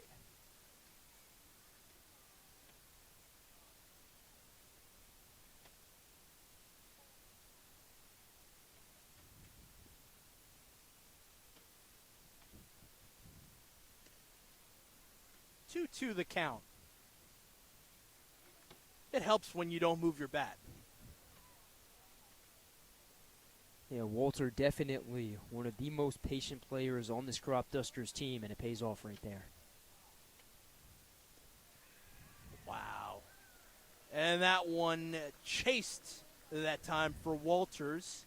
Stranding 2 on, a golden opportunity for the Cropdusters. Let's see how they fare in the 8th. We're in the middle of the 7th. The home team up by 2 runs.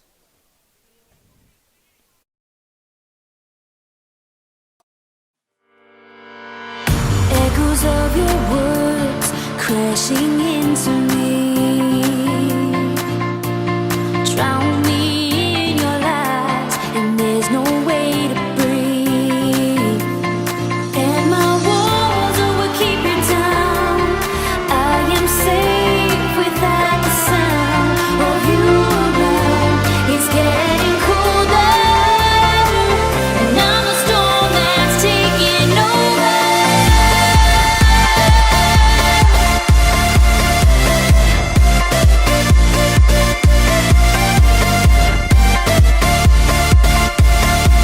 And I'm the storm that's taking over.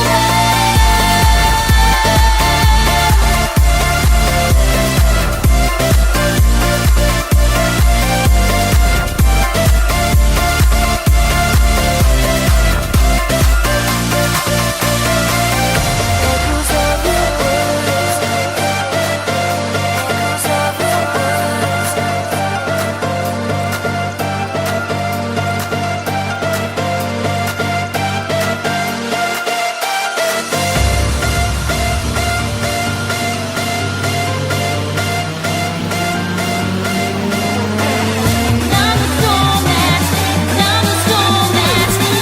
the storm that's taking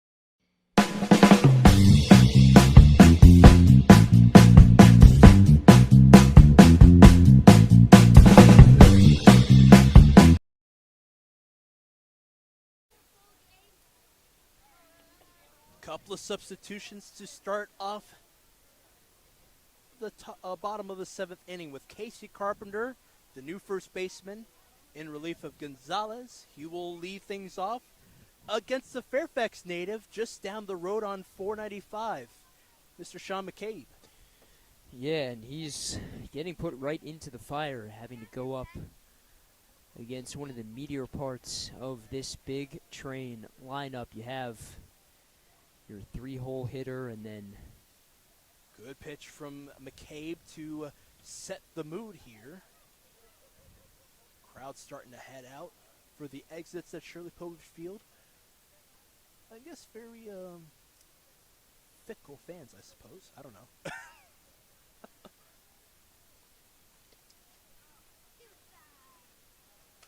another great pitch. 1-2 the count. McCabe in and out with Casey Carpenter. Movesio, who had a go-ahead run back on the third, is on deck. Takes 4 pitches to retire 1. McCabe dealing with his first strikeout with only 1 batter face. Here comes Movesio.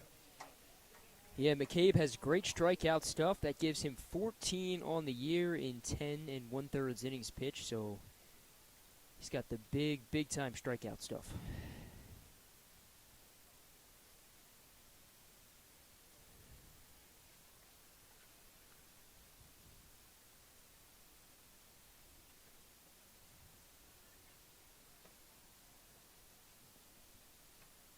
Movesio in the batter's box.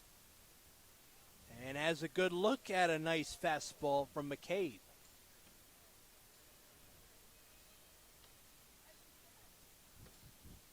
McCabe in relief. Back on the 27th against the Aces. Is able to punch out one more batter in this order. 2 up. 1 swinging strikeout and the other one looking. They got Movesio to retire. Yeah, in that rained out game in the doubleheader against the Aces, he was able to get 1 strikeout. But the onslaught in the rain. Flying it out into the glove of Walter is Fuscolo. And McCabe dealing it here. 2 strikeouts with the line out. We'll step away. Top of the 8th, Cropdusters trying to get some life into their game. Echoes of your words crashing into me. Drown me in your lies, and there's no way to breathe. And my walls will keep you down. I am safe without the sound of you around. It's getting colder, and I'm the storm that's taking over.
Springmeyer will step up to the plate. We're in the late stages of this game. 8th inning here in Bethesda, Maryland, Shirley Povich Field. The home team up by 2 runs. Springmeyer struck out twice, but has been on a base but stranded in the 6th inning. He'll get things going with a wave and a miss. Yeah, and the Cropdusters just need some offense. Haven't scored since that 2nd inning when they put across 2 runs. And if they ultimately lose this game, I think they're going to be looking back on the previous 2 frames, kind of kicking themselves, getting the 2 leadoff men off and stranding them, and then previous frame, getting runners on 2nd and 3rd with just 1 out, stranding the 2 of them as well. It's good on Springmeyer, though. Even though he's down 0-2, he's swinging at it, just seeing what he can do. Left it to the side and foul. Aiden Parker in relief of Dolby, who had 2 strikeouts on the day. He was able to strike out 2. One against Waring and the other one against Walter to end the previous inning. And working himself back into the count, landed Springmeyer down 0-2, now up 2 balls to 2 strikes.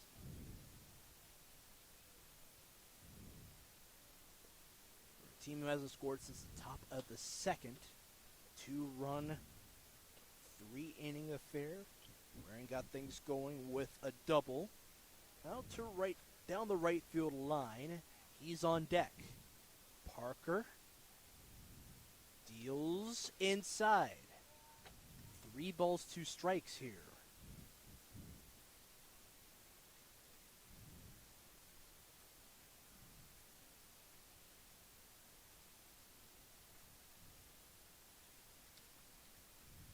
Sent on over to short. It is Coleman, or Johnson that is. And they're able to get the out on Springmeyer. He was able to make it a very interesting at-bat, I should say.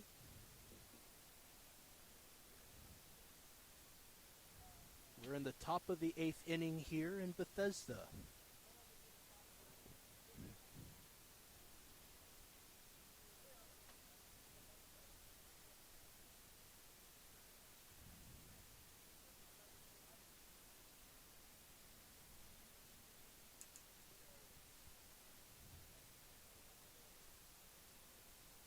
One away in the 8th inning, Springmeyer out. Grounded to short. Next, Waring on.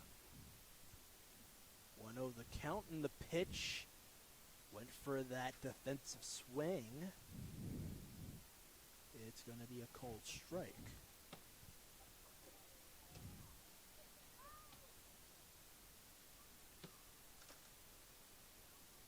Healthy swing. Grazed his glove and into the dirt.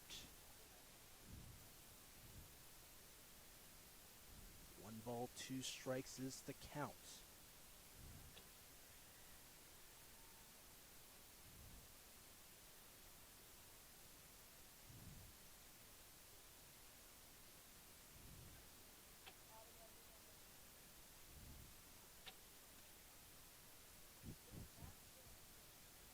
Next, Waring with a foul ball.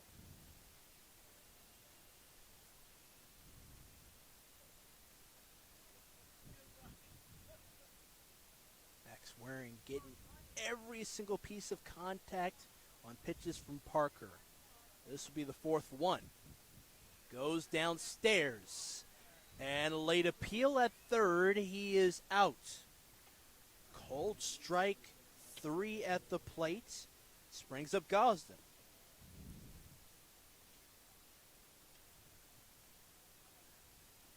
How about this for Gosden? Got things going with a long at bat and then a line drive up the middle. Nothing doing after that.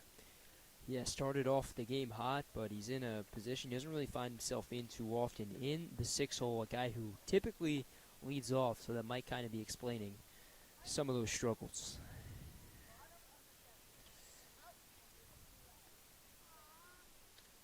And he will send this down the shortstop in Johnson, away from the glove of Carpenter, who was at first for Gonzalez. How about Gosden with a 2-out safe at first play? Do I smell a rally? I think Peyton's smelling it too. Well, Rodriguez does have 1 home run on the year, so there's always a chance.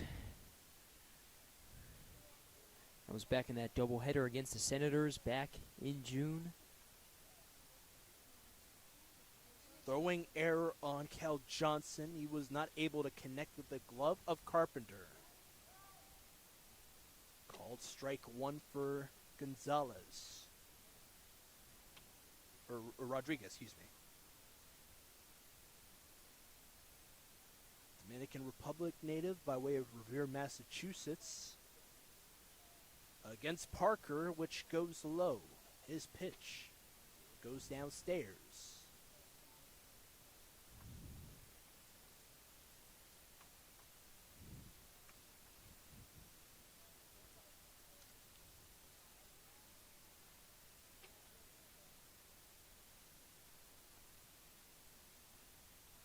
And now to Gosden, who steps back onto the bag.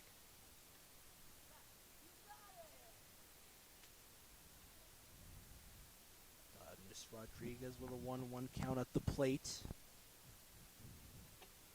Aiden Parker sends this one low again.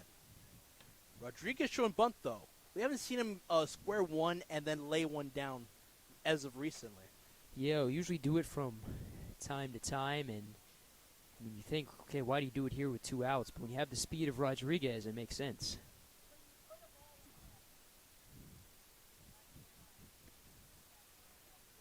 That high and inside corner has Parker down on the count, 3 balls, 1 strike.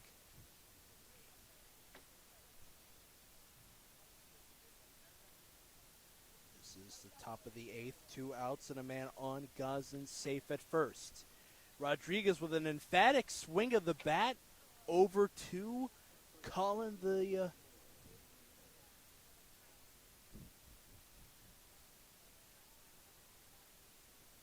ball boy, that is. And a man is safe at first. Rodriguez with a walk. Gosden at second. Got on the base safely after a throwing error from Johnson. It springs up pitching coach Craig Lopez to the mound.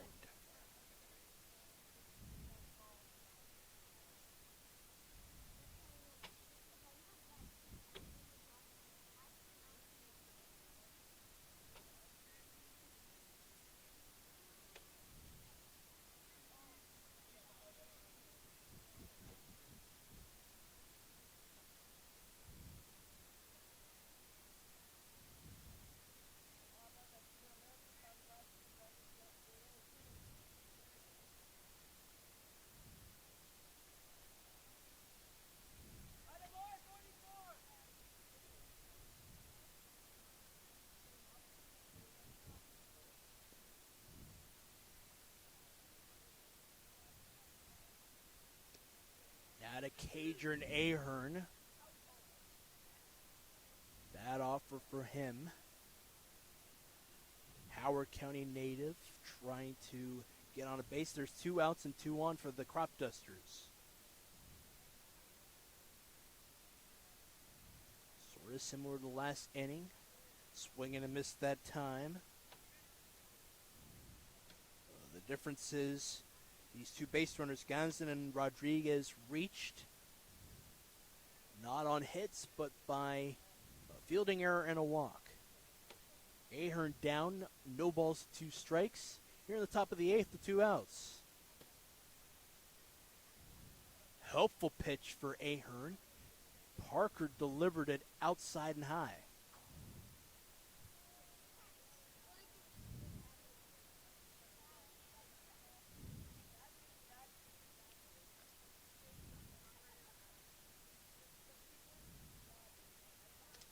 And Ahern is going to send this one in the outfield grass up the middle. Nice floater for him. Gosden will score from third, or second, that is. Rodriguez will move to third. How about that? Your first hit since the previous inning. You haven't had hits since the second, too. Lovely play throughout. 7th hit of the day for the Cropdusters. Yeah, and it couldn't have come at a better time. A team just starving for offense, like you said. And Ahern comes through in a big way, and it's a 1-run game. Ahern at first, and at third is Rodriguez. Brian Scott looks us upstairs.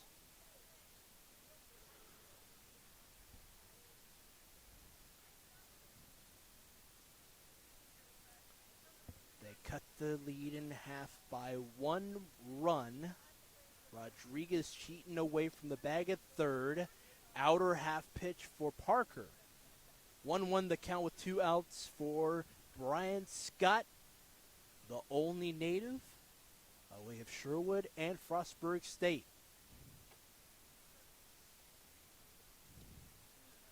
Same position and a called strike for Scott.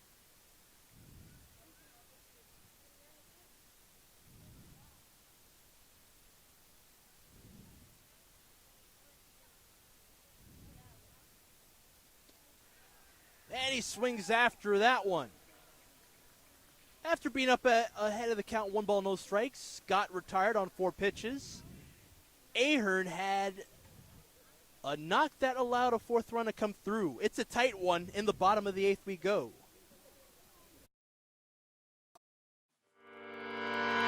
Echoes of your words crashing into me.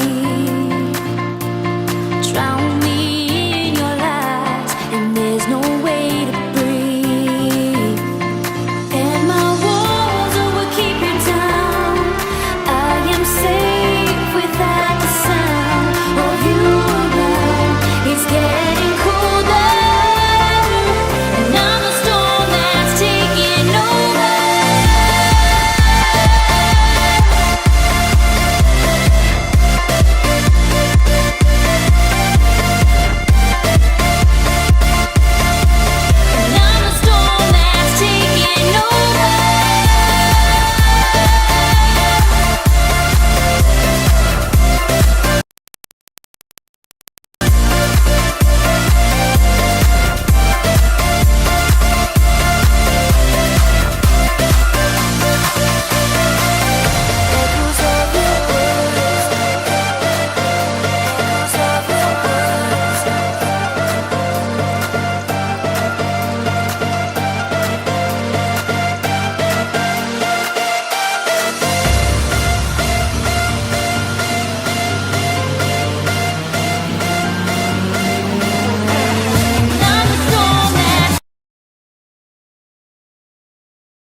Tied games in the Ripken League in action right now.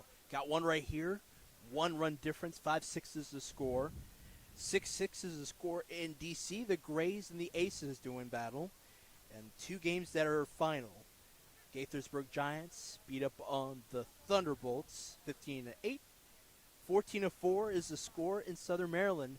The home team lost by that margin against the Braves.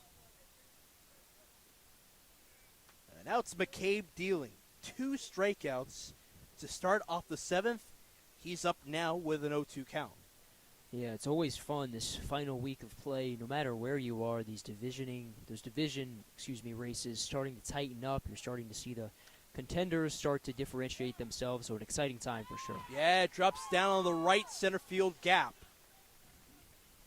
And Panette is aboard with a leadoff knock. Over that side, Walter and Waring chasing after it.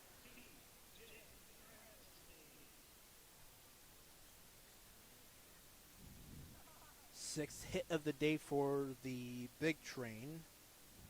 Last one came in the form of Coleman's 3 RBI and a knock. The double that scored Ramsey, Panette, and Fiscolo.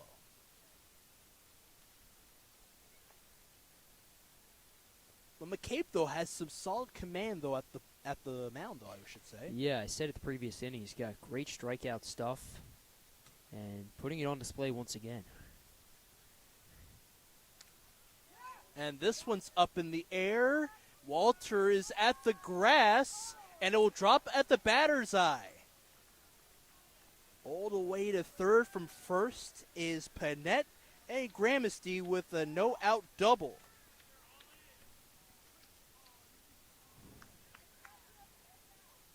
Well, how about that, though? Big Train have 2 hits in a hurry.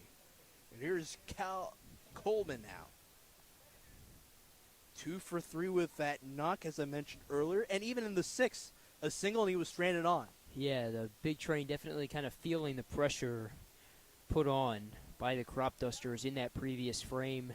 Tacked on a run, so now they're trying to get back to that 2-run lead or possibly extend upon that and put up a few insurance runs.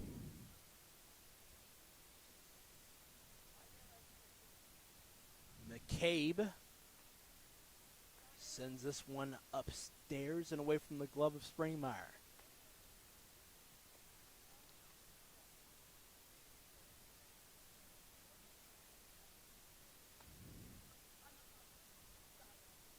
Third batter in the 8th to face McCabe. And he's up ahead of the count. 2 balls, no strikes after the 1-0. Lifted upstairs.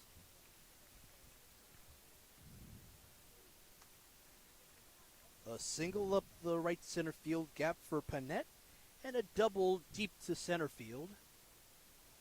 And Coleman up ahead, 3 balls, no strikes.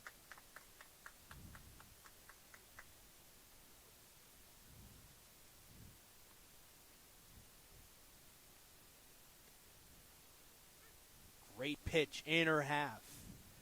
McCabe now trying to get it back into it. Still a hitter's count, though. Infielders just touching the grass in the infield. Lifted up towards that right side, or left side, that is. It'll drop down in foul territory, it looks like.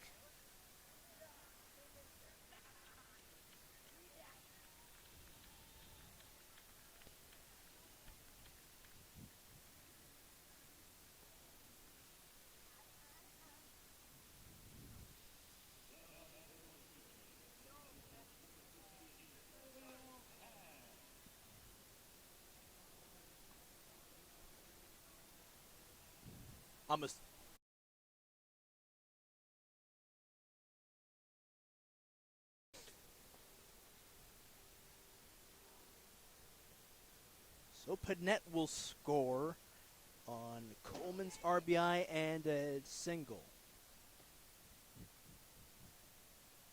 Yeah, and that's just a really tough play right there, and Coleman puts it in a very inopportune spot for the Cropdusters in between the infield and the outfield. Scott doesn't have the best chance to get to it. Neither does Hawkins or Gosden, and just drops right in between them. But it's all to McCabe. See how he fares.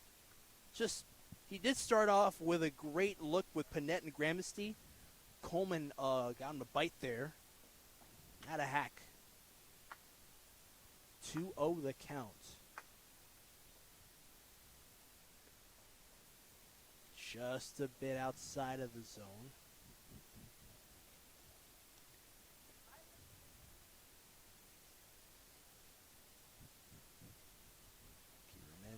Coleman at first, and at third is Gramsty. 3-0 pitch. Sneaks into that outer corner.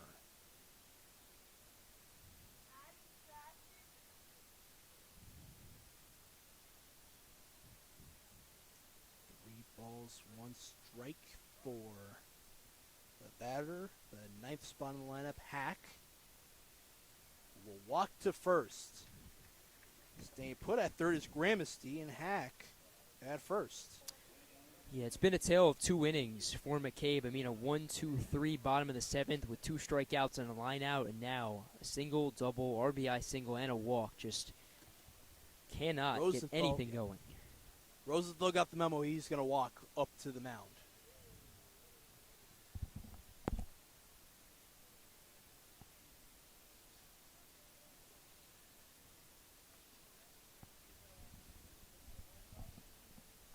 No outs for the big train as well in the 8th.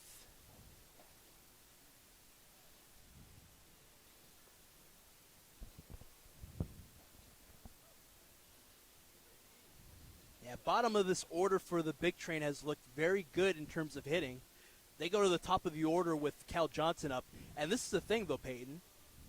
You only got to walk with this guy, and then no times for right with him on base.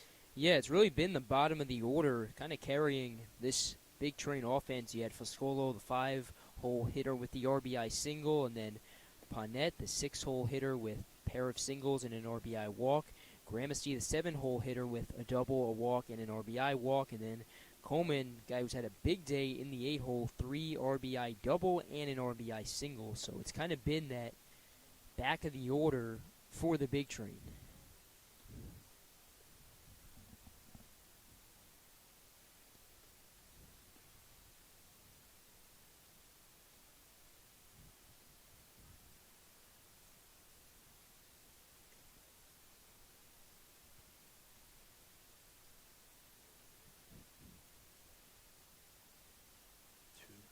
No strikes for Johnson here. Walking is the last time at the plate. Another batter who is ahead of the count. 3 balls, no strikes. McCabe from Fairfax. Johnson. We'll look at strike 1.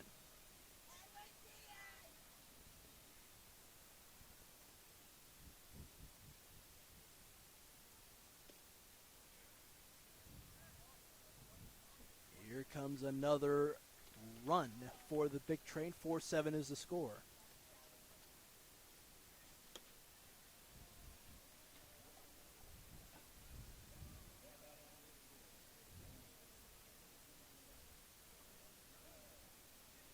Johnson is aboard with an RBI and a walk here in the 8th.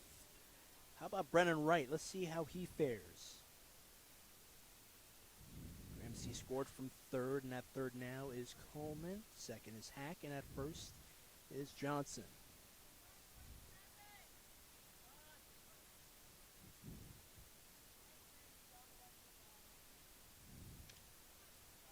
To Ahern, now to home, and now back to first. Nope. Springmeyer will not make that throw, but they are able to get that crucial first out on the base runner moving from third to home. Yeah, and smart play there from Ahern as he kind of leaves first base and inches closer and closer to the mound before that pitch is thrown, and ultimately it's grounded to him, and he gets the force at home. And Brennan Wright is safe at first for the first time today. Will Hack at third now. Johnson at second.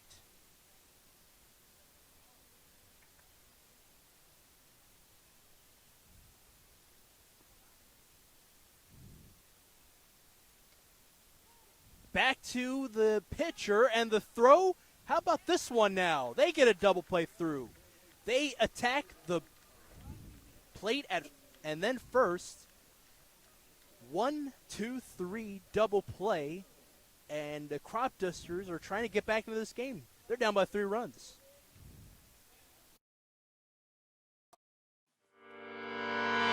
Echoes of your words crashing into me. Drown me in your lies, and there's no way to breathe. And my walls will keep you down.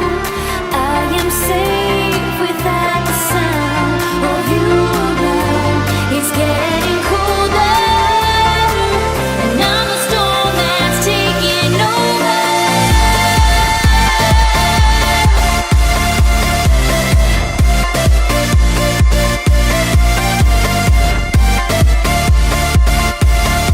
And I'm the storm that's taking over.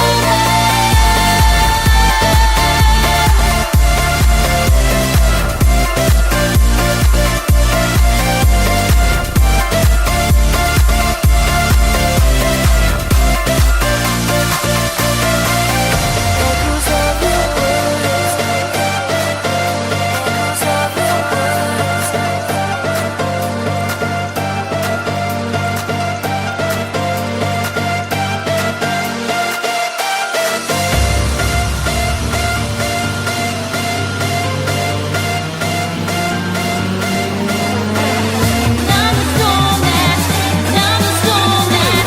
I'm the storm that's taking over.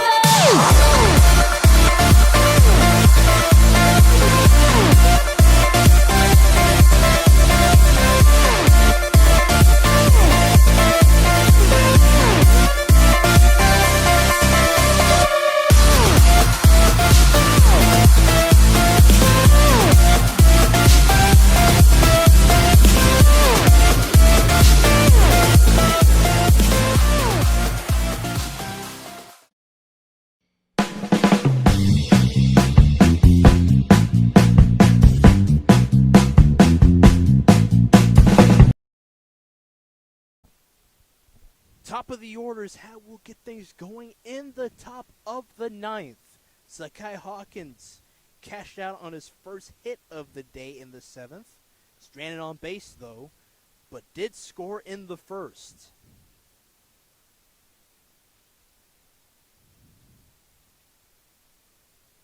Let's see how he fares against Kaiser Smith. And if you can recall, Peyton, this was the gentleman that came in relief of Capuano. Lights went out, and we had that 5-6 undecided contest early on in the summer. Contest we still have to continue. Yeah. They had it in the schedule, and then they decided to waffle on it and say, hey, we're not going to play it. So I think that's going to be one of the championship games, I'm assuming at this point. Kaiser Smith, 1-0. Line drive lifted to the glove of Hack. Hawkins lifts this one out. Potentially 2 outs remaining with Boma up.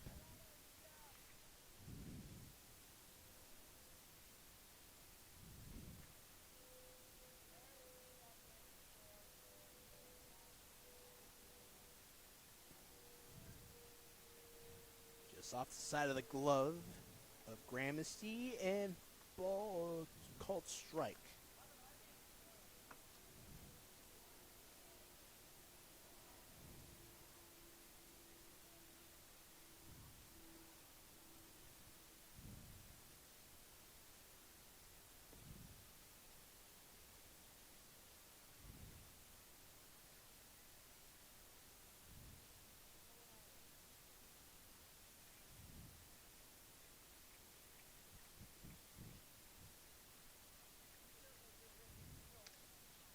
Up in the air, down the right field line. It's in foul territory this time. Malvasio with the out.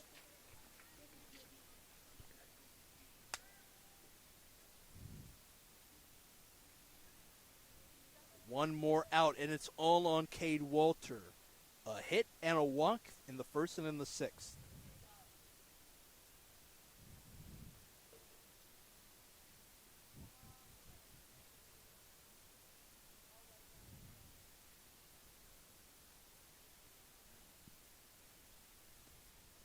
Walter takes it inside and low.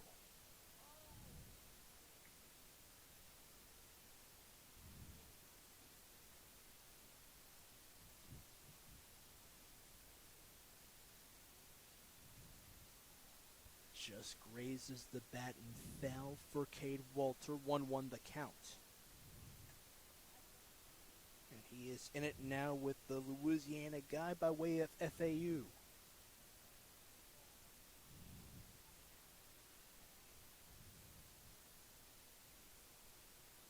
Just a bit inside. 2 balls, 1 strike for Cade Walter. 2 outs. A line out, and as well as a put out on Boma in foul territory.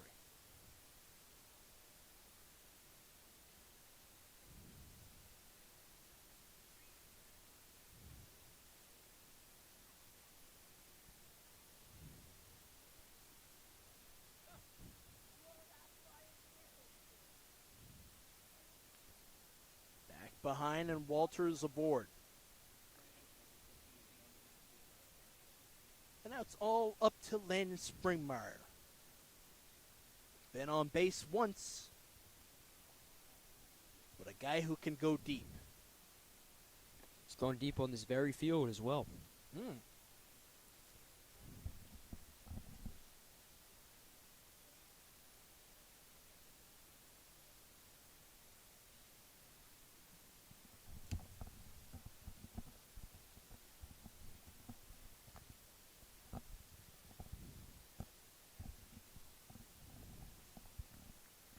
He has a good look at the ensuing pitch. Kaiser Smith in it now with the Arizona native.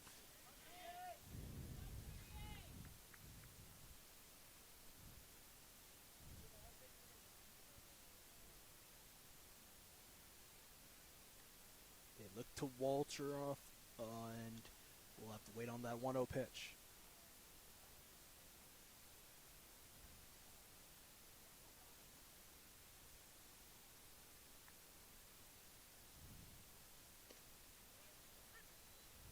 Pitch from Smith that will set itself in that inner corner.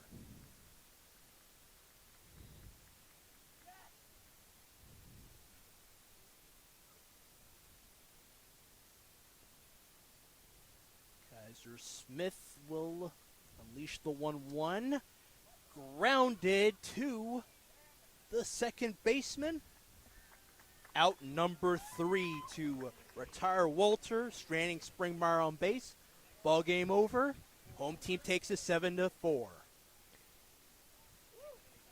Yeah, just a hard-fought contest by the Cropdusters. They had their chances, but simply couldn't execute. Too many runners left in scoring position, but this is a big train team that recently won 10 in a row, so a loss, but against a very, very good opponent at that.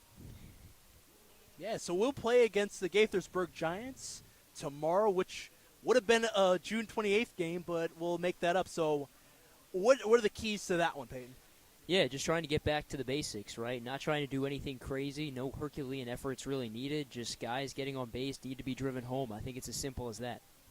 So we'll be there at OBGC Park, First Responder Field, sponsored by Surfer Rockville Olney, 4 out of the next 5 days. And then we'll close it out on the road on next weekend. So for Peyton Yaus, my name is Ali. Thanks for tuning in. Cropdusters will go back home to take on the Giants. We'll see you then.